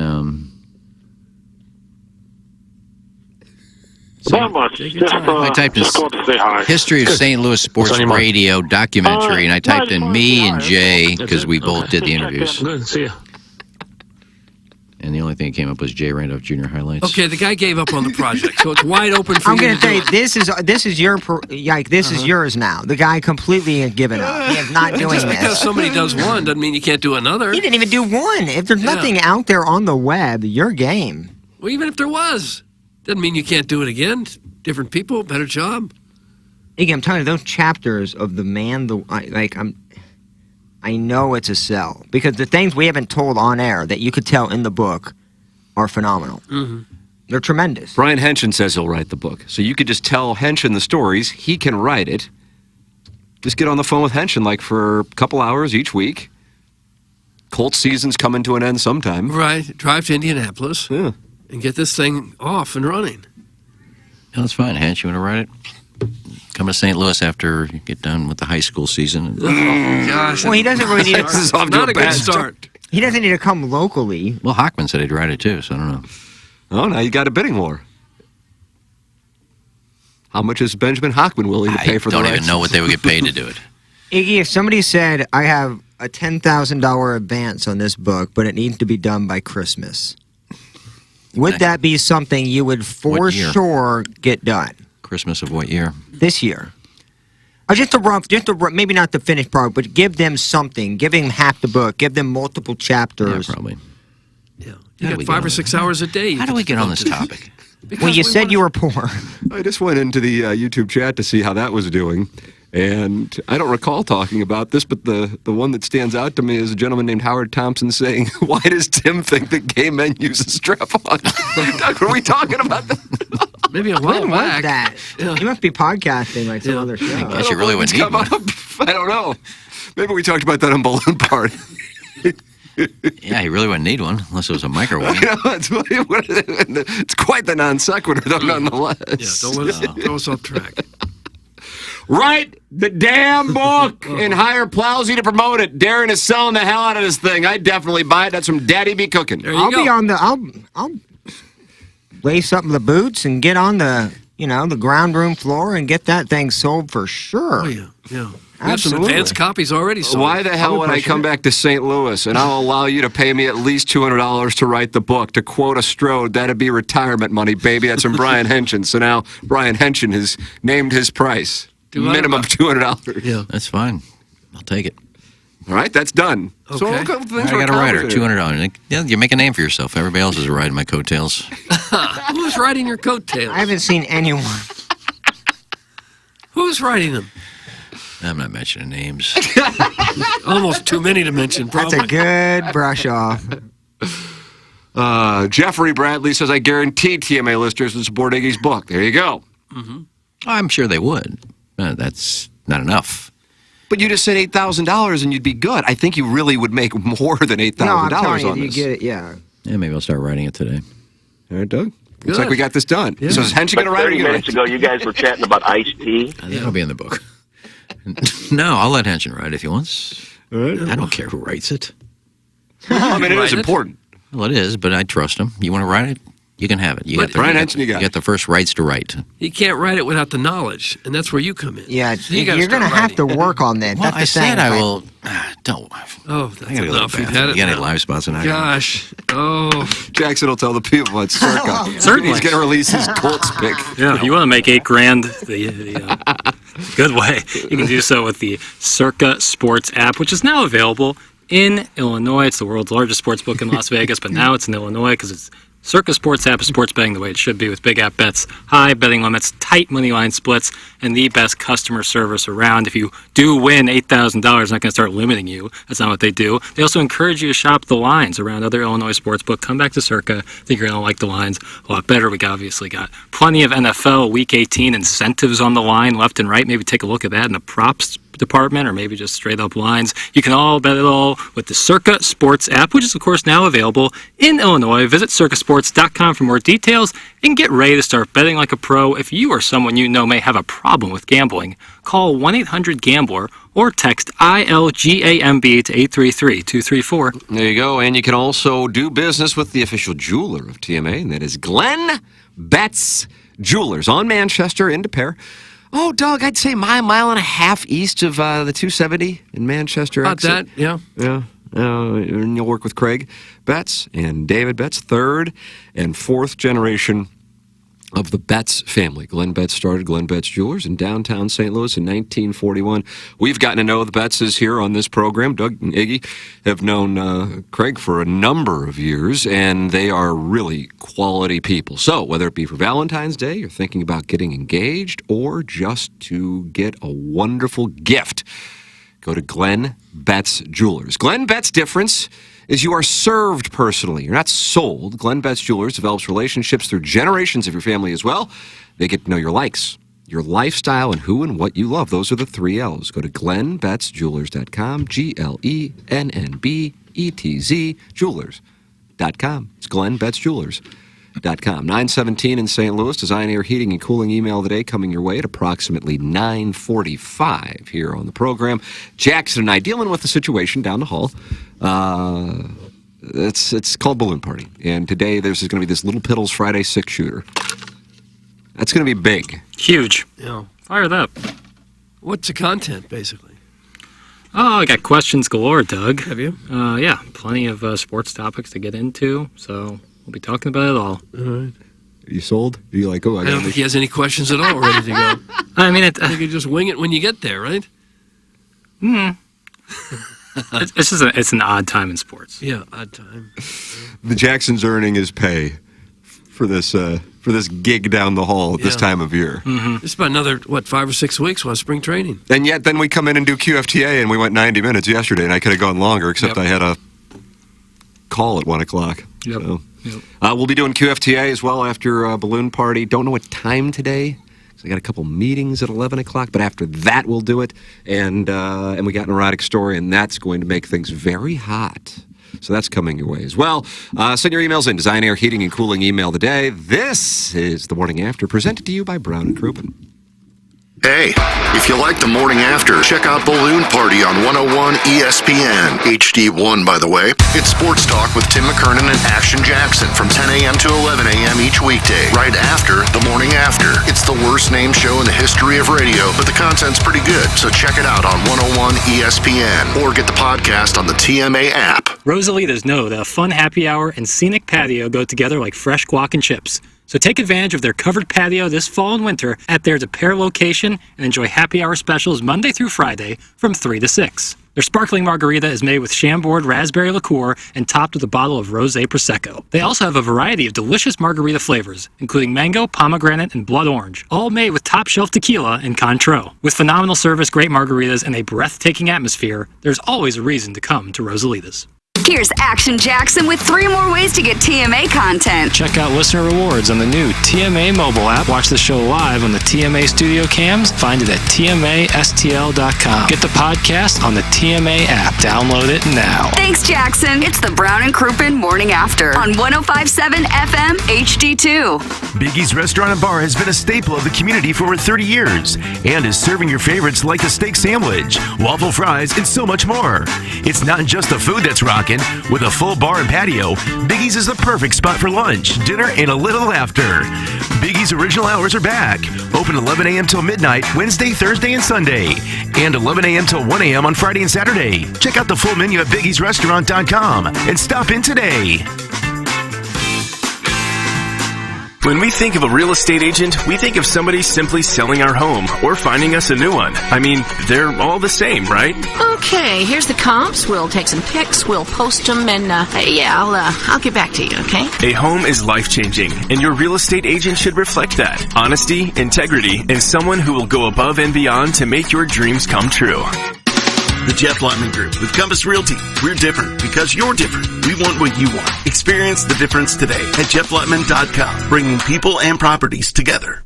Bet like the pros with the world's largest sports book right at your fingertips. Circus Sports is now available in Illinois. Hi, I'm Derek Stevens. I've been a lifelong sports bettor, and I'm the owner of Circus Sports. We're excited that the Circus Sports app is now ready for action. Experience big app bets with high betting limits, tight money line splits, and more. Now you can download, fund, and bet like a pro from anywhere in Illinois. Download your new bookie today at circusports.com. If you or someone you know may have a problem with gambling, call 1-800-GAMBLER or text ILGAMB to 833-234. I get asked all the time by people, if I'm in an accident, what should I do? And while yes, you should call the police, exchange insurance information, and take pictures of the scene, all those things are important. But the most important thing you need to do is hire a personal injury lawyer. This is Doug Biggs from Longo Biggs Injury Law. And if you've been hurt by someone else's negligence, don't take on the insurance company yourself. Insurance companies have teams of people and a playbook designed to keep you running in circles so they can pay you as little money as possible for your accident claim. If you don't have a lawyer, they know you can't bring your claim to court, and they will never give you full value. We recently took an offer from an insurance company without a lawyer on the case from $12,000 to $200,000. You can't get that kind of result without an attorney on your case. Even if you don't hire us, you need to hire a personal injury attorney. Check us out online at longobigs.com. You've heard us talking about Mark Hanna from Evergreen Wealth Strategies. Mark and his team provide a personalized, holistic approach discussing cash flow, liquidity, debt, investments, insurance, taxes, and they pull it all together into a strategy that fits for each individual client. Start the new year off with a judgment-free conversation with Mark Hanna. Visit evergreenstl.com to learn more. Mark Hanna offers securities through Equitable Advisors, LLC, member FINRA, SIPC, a broker-dealer. Equitable Advisors, LLC, an SEC-registered investment advisor. Evergreen Wealth Strategies is not a registered investment advisor and is not owned or operated by Equitable Advisors or Equitable Network. This is wide receiver Luther Burden III. Come support NIL and get a quote from my friend James Carlton. Thanks, Luther. That's right. For every quote you mention, Luther Burden III will make a donation to NIL on your behalf. Getting a quote is easy. Just go online at carltoninsurance.net. Call or text 314-961-4800. If you have drivers under the age of 25, if you're seeing rising rates, give us a call or text us 314-961-4800 or go online at carltoninsurance.net. Let's keep the momentum going. Urban Dictionary defines thirsty as purposely, knowingly, and recklessly attempting to gain fame to boost self-esteem. So, are you thirsty? Well, TMA has you covered. Become a part of the 2023 TMA Listener of the Month Club. You nominate yourself for a monthly award. And if you win, you get recognition and stuff to help you satisfy that insatiable thirst. We're talking January, February, March, April, May, June, July, August, September, October, November.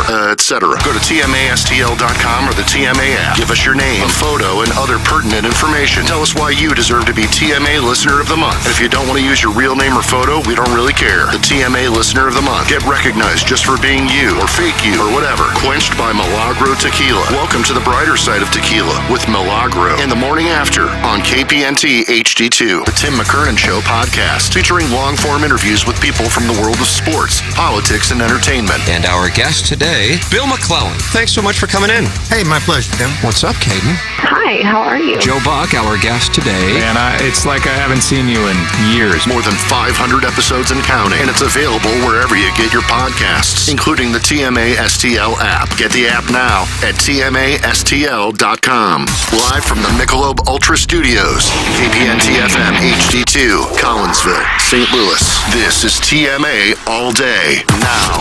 It's the Brown and Crouppen Morning After. KPNT FM HD2, Collinsville, St. Louis. Oh, wow. You know it's the weekend when you hear this. I don't know if this says weekend to me. Man, it's so good.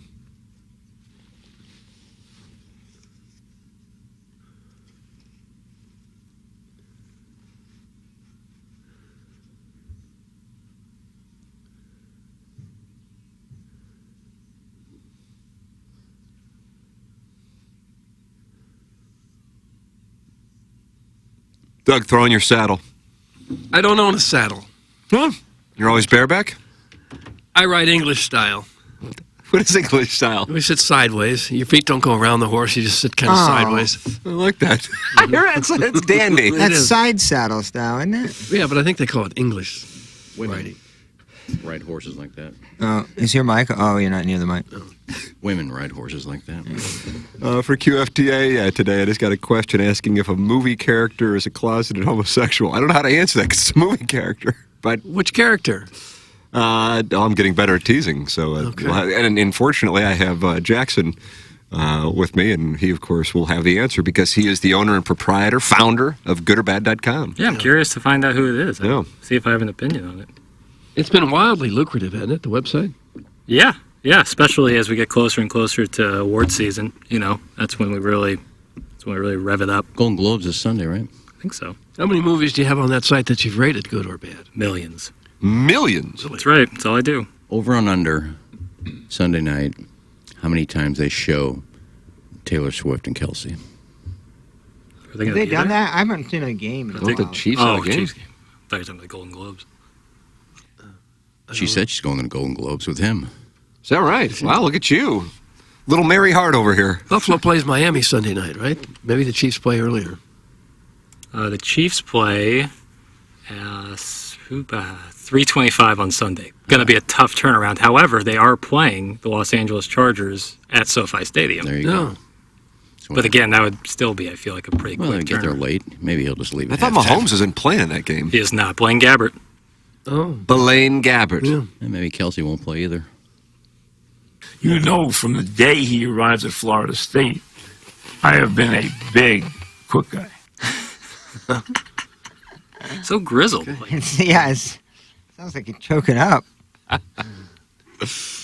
Jackson did nail one thing. What do you nail? When Gaga came out with that song, for what movie did she do that song for? Top Gun Maverick. Yeah, I said it's going to win the Academy Award. It's not even up for a Golden Globe Award. That would have been last year's Golden Globes and Oscars. Really? Yep, that movie came out in 2022. It was nominated. It did not win. I was looking for it. And I said, it's not even nominated for a Golden Globe. Yeah, wrong year on that one. But the Golden Globes are a sham anyways, so. Yeah, all those award shows are too much for me now. But everyone's a genius, brilliant work. We must be celebrated every other night for about 3 months just to tell each other just what geniuses they are. Oh, I like that. It's just a way for them to all get together and have a party. Snort rails off each other's tramp stamps. I think it does. It probably does pretty good TV ratings. That's the key right there, Doug. Hey guys, I wanted to keep you updated on the TMA vacation tracker. So far, he has used 2 hours of his 40 this year as he has been laid back from every break. And now he's added a new feature where he leaves in the middle of every segment as well. It's from the 636, who's the TMA vacation tracker. Well, there are parts where I'm not going to talk, so God almighty. Yeah, that was a step too far. That's why I said you want to do a live spot while I go to the bathroom. You're not going to need me for that. So I'm gonna miss Well, you never know. Like in my live spot, you caught me saying Soulard the other day when I should have said the Hill. All right, well, Jackson did anything with his circus spot. I'm sorry if I missed chiming in. Okay. That was a good read. Thank you. Appreciate that. Well done, Burke. And I came back from this break, you were playing music, so I didn't miss Mills anything Brothers. there. Anything else? No. Former MLB player Aubrey Huff returned to X after he deleted his account earlier this week when Isabella Maria DeLuca, a 23-year-old influencer and political activist, called him out for shooting a shot in her DMs before he belittled her in a separate post. Huff explained why he left platform temporarily in a bunch of replies to X users who claimed he went into hiding after being exposed by DeLuca. I was on vacation with my kids, Huff wrote in response to an X user who said he effed up by deleting his account. Knew it would distract me, that kind of heat, so I waited till I got home and the boys went to their moms. So here I am. Imagine a guy more concerned about his kids than social media credibility. The har. Doug, hold on again. Isabella Maria DeLuca. I don't know her. Well, she kind of looks like when I first glanced at her. Remember A.J. McCarron's Battlehawks quarterback? Oh, yeah. Catherine Webb, a little bit right when I first glanced. Really? You don't see it? I can't see it. I'm sorry. I thought it. Yeah, she does. My Beautiful laptop? girl. Yeah. So what did she do? She, posted his DMs? I don't know, Tim. You've got the story there. Right. Yeah, I would never mess with DMs, man. It's always classy when women do that. That, what's that girl that she called me creepy? There's a bunch. Porn be star. anybody. Mia Khalifa? Yeah, she's good at outing hockey players that DM her. Which that's how people hook up now, right? Am I right? Oh, It's more DMs. In the I'm NBA. talking about private citizens. I'm not talking about celebrities. I don't know. I mean, hell, what the hell do I know? But Yeah, I haven't gone that road in about 7 years, so I can't tell what the new thing is. Well, you can't just have a conversation in a DM, can't you? No, you have to have sex every time. No. DM. That's why I take my DM very seriously. I do, and then it turns into getting pictures of empty refrigerators. What? What? That was my DMs with that girl that I brought up on Monday or Tuesday. Absolutely perfect drop. We're talking about DMs and instant messages. But I don't know if I recall which one this was. Oh, the lady named Jeremy. Yeah, Jeremy. Oh, God, yeah, she needed food. Okay, now that's a good callback. Jeremy. Oh, yeah, she didn't have anything to eat. And I love the excuse. She couldn't change her Facebook name, right? Yeah. Her name's Jennifer, but Facebook would let me. It was a typo. Yeah, I can see typing in Jennifer and Jeremy comes up. Or the fact that you can edit your profile in about 5 seconds. Right, sure you can. Well, I'm sorry that one didn't turn out. Because so many others have. Very fruitful. But these girls that do this is just trying to get attention from themselves. Guys. No, I'm sure DeLuca or whatever this girl's name is, that Aubrey Huff was. She's just trying to get attention for herself. Look, Aubrey Huff. He DM'd me. Here, everybody, look. Celebrity, DM me. Former athlete, DM me. Look at me. Well, he was pretty outspoken on a number of political issues, and she's probably on the other side of the aisle, so that's why she wanted to hurt him in some way. Oh, that's what's going on with this? Well, could be. Damn. Oh, I thought it was a hookup. Yeah, that's what I thought, too. Oh, no. That's usually when people post stuff like that. Well, it could be, but I'm saying that's why he was such a controversial figure. Yeah, but he's posting the stuff on. If he's posting that stuff on his Twitter account, it's not like he's hiding it. So he wouldn't need to say something about politics to her in a DM that he hasn't said on Twitter. He makes a great point. His social media was like Kurt Schilling on steroids. I think you hit it on the head. I think those two are definitely on the same, in terms of social media presence, I think they're right up there. Yeah, it was 2020 when I stopped commenting on anything about politics. I muted it, and it's the best thing I've ever done on Twitter. Was it? Muted what? Politics, Trump, Biden, all that stuff. Yep. It's so great. I love it because you can basically customize your timeline if you take the the proper steps to do so, muting words, blocking people. Like, Twitter can be a fun little space of just sports and nonsense. And that's what I try to do. We got some shadow banning going on with Paige Sporanic. On TikTok, maybe blondes don't have more fun. Weeks after LSU gymnastics star Livy Dunn alleged she was being shadow banned by the social media platform, golf influencer Paige Sporanic made the claim yesterday. While Dunn never specifically explained why she felt she was being shadow banned by the app, Sporanic felt she knew exactly what the reason was in her case. Quote, I'm shadow banned on TikTok all because of some little innocent cleavage. Free the cleavage, she wrote on X. In a separate post, she uploaded a video of herself that TikTok does not approve of and that it would be fine in the confines of X.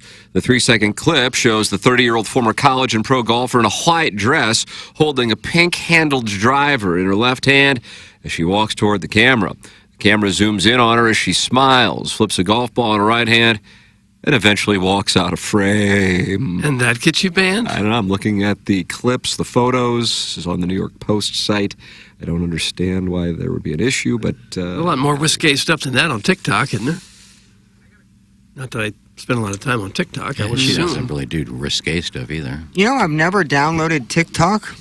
You would love it, Bob. But I think, like... I can't get enough of it. Yeah. But Madison... My wife is just really disappointed in me. But I feel like, with Facebook, with the reel that they have, Same they kind of idea. dive into it. I realize it's a completely separate thing. And I see a lot of my Twitter feed is a lot of the really juicy, good TikTok stuff. I think I would be I feel like I use my phone enough. Yeah. Like, around a couple hours a day usage. Like, I feel like if I just add TikTok into the equation, it's over for me. Yeah, it is dangerous. Don't but you need it an is- iPhone to do TikTok? No. No, it's an Android one. I'm not even on TikTok, and I get these notifications every day. Check your leaderboard on TikTok. I'm not even on TikTok. Well, they're trying to advertise to get you on there. Oh, okay. The only problem is when KG or somebody does something on TikTok, I click on it, I can only watch it once without being reminded that I need to create an account. Oh, really? So, so they're negative to it, but... Yeah. Madison deletes it every now and then. She felt like they get a little too involved, go down, feel like you watch it something, and next thing you know, it's been an hour and a half. You can sit there and watch little 15-second videos all day long. Yeah. How many, I bet you people have extended their bathroom time Yes, you're exactly by right. Bob. tenfold, not since cell phones more so, but just like TikTok. Yeah. I bet you people poop. They probably take 5 to 8 minutes tops. And then here come the hemorrhoids. Now you're in the now you're in the 10, 12, 14. That would be a good TikTok to increase in hemorrhoids. Yeah, this is a conspiracy. Preparation H. I like that thesis. Wow. Also along those lines, Cardinal news, Tommy Edmonds says he is hopeful that he will be ready for the start of Here we He's go. out. Sounds like he's out. Somebody's already hurt. spring after. With dozens of Cardinal players expected back in St. Louis next week for the franchise's annual winter warm-up festivities, it's a good time to gauge the progress of injuries that could play major roles in the club's fortunes in the season ahead. Tommy Edman, who is projected to be the team's opening day starter in center field after being a Gold Glove Award finalist as a utility player in 22 and 23, is still recovering from an arthroscopic surgery on his right wrist in October. That's according to John Mozeliak, who talked to MLB.com. Edman missed 3 weeks last July with right wrist inflammation, and the injury continued to bother him at the plate through the end of the season. The Cardinals are hopeful that Edman will be fully recovered by the start of spring training. So there is the update on Tommy Edman and the wrist from John Denton, friend of the show. All right. Players aren't ever really even wanting to play this season. Oh, I don't know that you can read that into it. I'm kidding, dude. Recovering from surgery. I hope. I mean, Yeah, I saw the Cardinal winter warm-up lineup yesterday. Were you impressed? Well, I mean, it's all the people you expect coming back, and Okay. I just went to the autograph session. How much autographs are worth? Lars Nootbaar sold out. Is he really? Yeah, and 3 guys I haven't heard of are sold out. Who are that? I guess rookies. I deleted the post after I looked at it, but it said sold out, sold out, sold out. Who are they? I've never heard of these guys. Lars Nootbaar, since he didn't get Ohtani, he didn't get Yamamoto, he has about 8 more months in St. Louis for the fans. Either you play a full year and you show your potential, or this dude is going to be vilified. You had that pepper grinder, he's going to get every free agent for it because he was in Japan for a month. And now, if he has another injury-plagued season, I think you're going to see people turn. Think people are going to blame him for not signing these? No, I was kidding, Doug. I didn't think at any point when he was posting those Instagrams that there's a better chance that we get Yamamoto because of that. I'm just saying fans did, and so they put all their eggs on that Yamamoto basket. What do you think of these new all-red uniforms? I love them. With the Cardinals. Something different. There is a picture of all red uniforms. There was a rough shot of because Bill DeWitt III said that they're not doing all red uniforms and that they look like pajamas. Oh, I've read multiple stories about that. Man. Really? I guess they could all be wrong. I read the quote from him yesterday on Balloon Party. The gray uniforms are the most depressing, boring uniforms in sports. I don't really know what else you need to you need to mix it up. Let's see what we got on this. Maybe they changed. I don't know. Okay. Well, it could be that it was just one story after the next was completely wrong, and it, got some momentum and snowballed into a few days a year they're going to wear all red. I would be surprised at that because they seem very proud of their uniform. Yeah. I think they're adding the red top, but they're not doing the red pants. Okay. Right. Just an all red top. Which is something they've never done. None of you guys can help me out because maybe I don't follow their Here you farm go, Jam. system. I don't follow their farm system. And where's that come from? Does that come from the Cardinals? This is from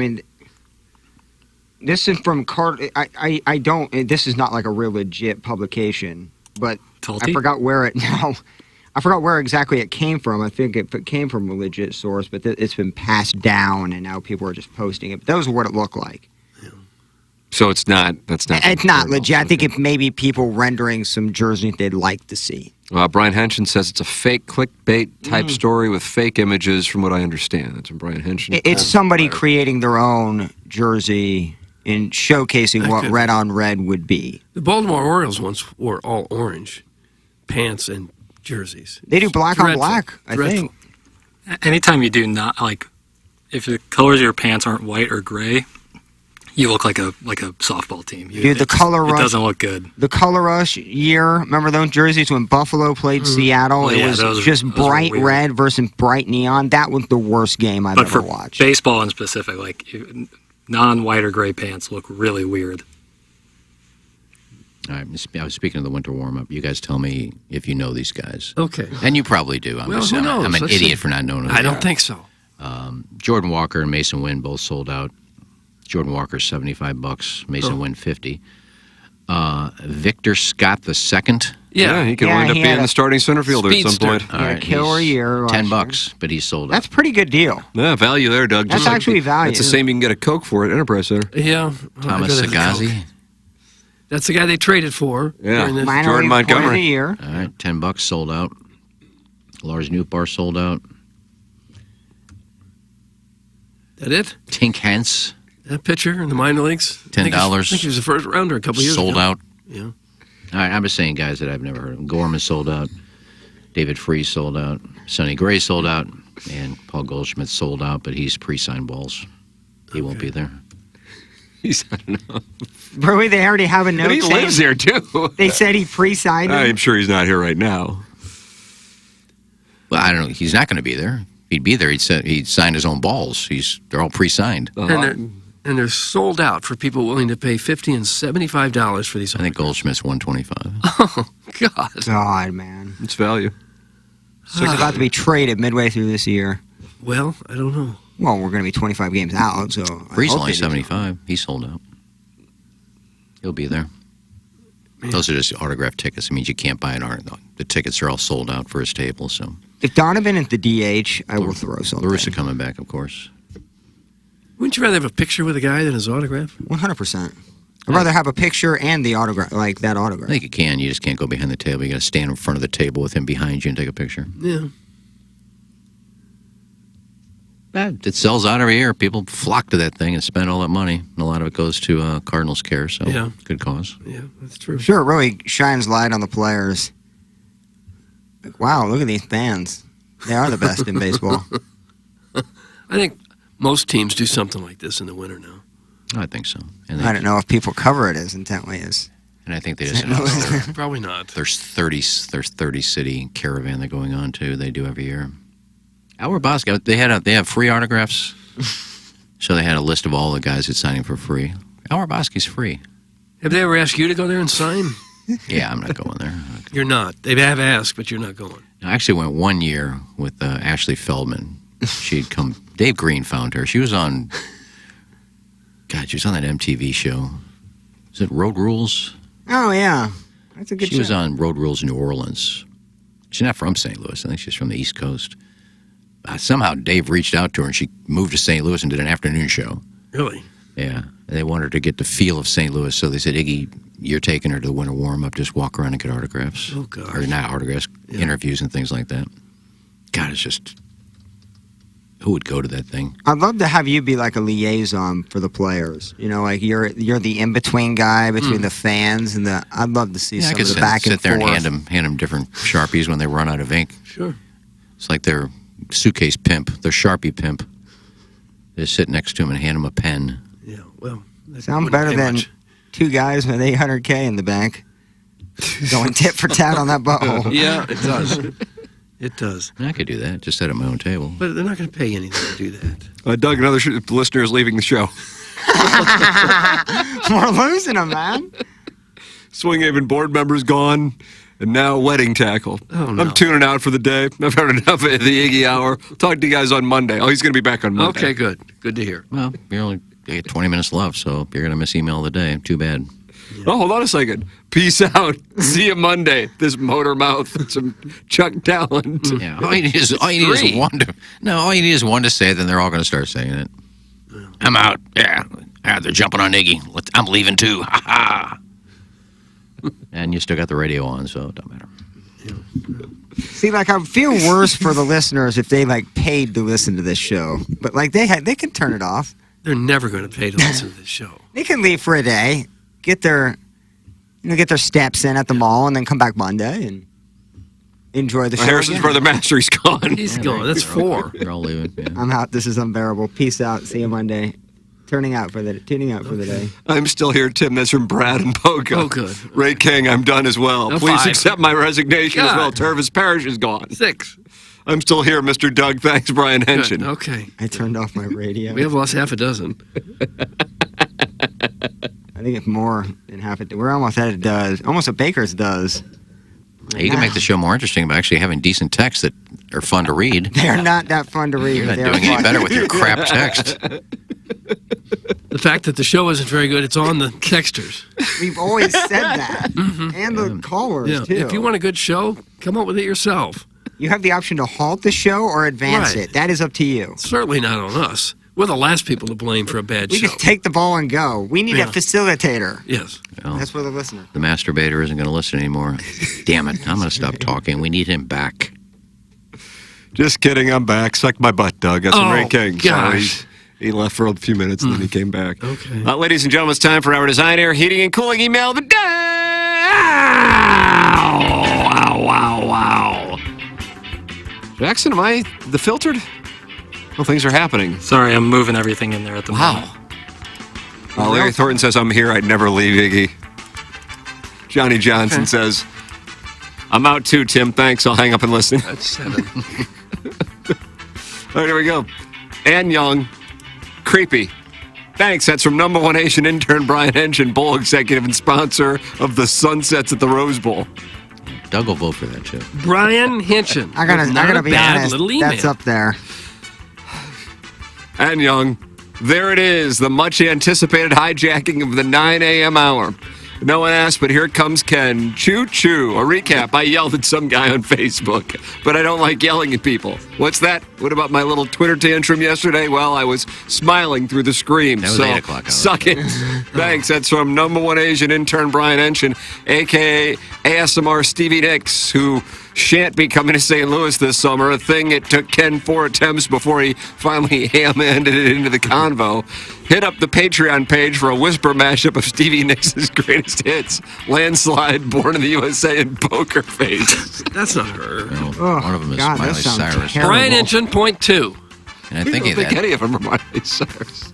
I think You're thinking of Party in the USA. That was Born in the USA. Oh, that's Springsteen.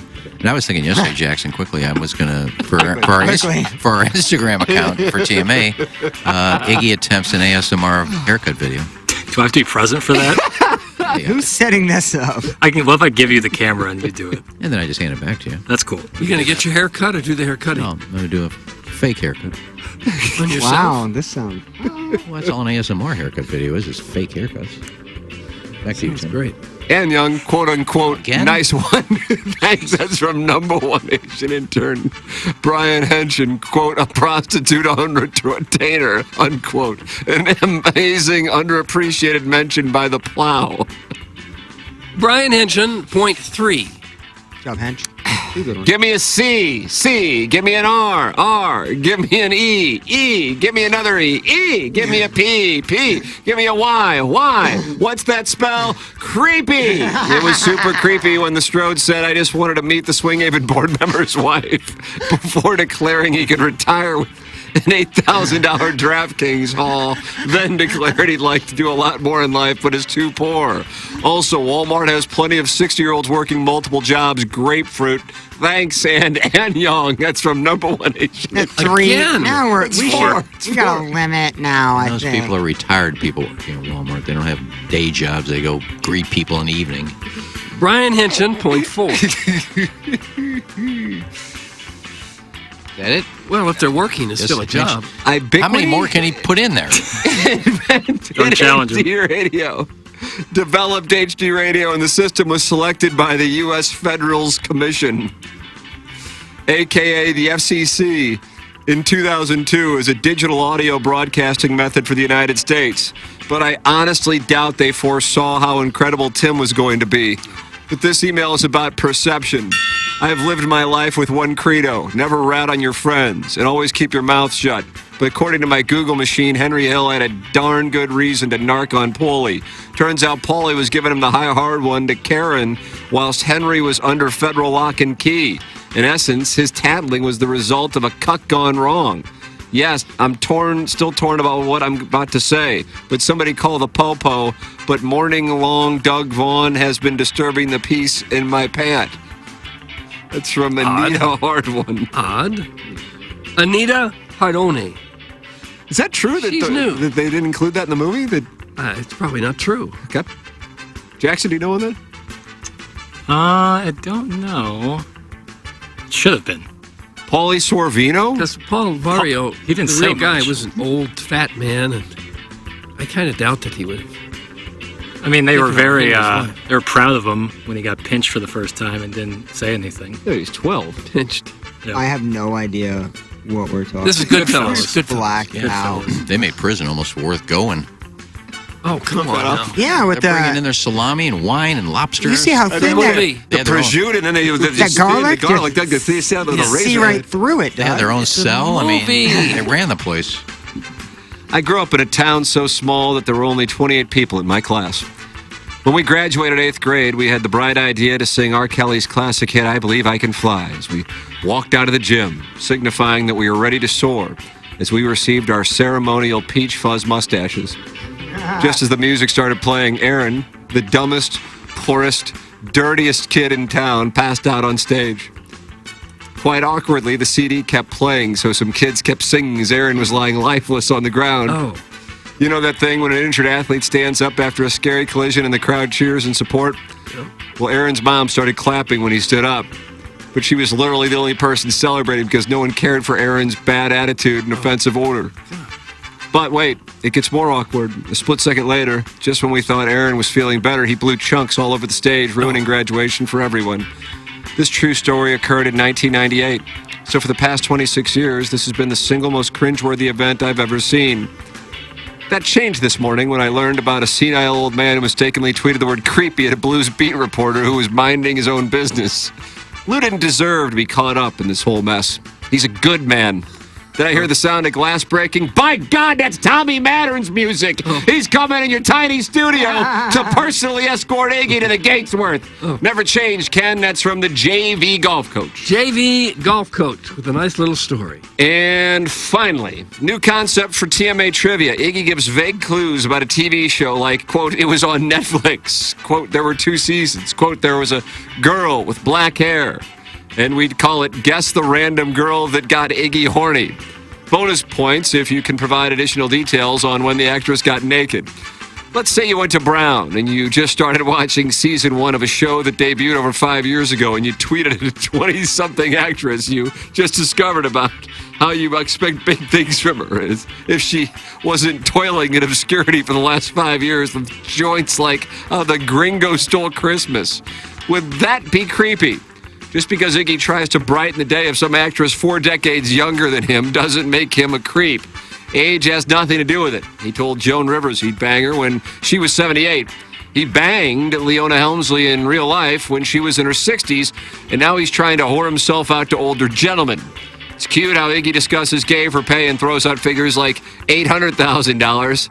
Check that, $8,000, when just a few years ago, Spready called in and offered Iggy and Plowsy $1,000 a kiss on the lips for 10 seconds.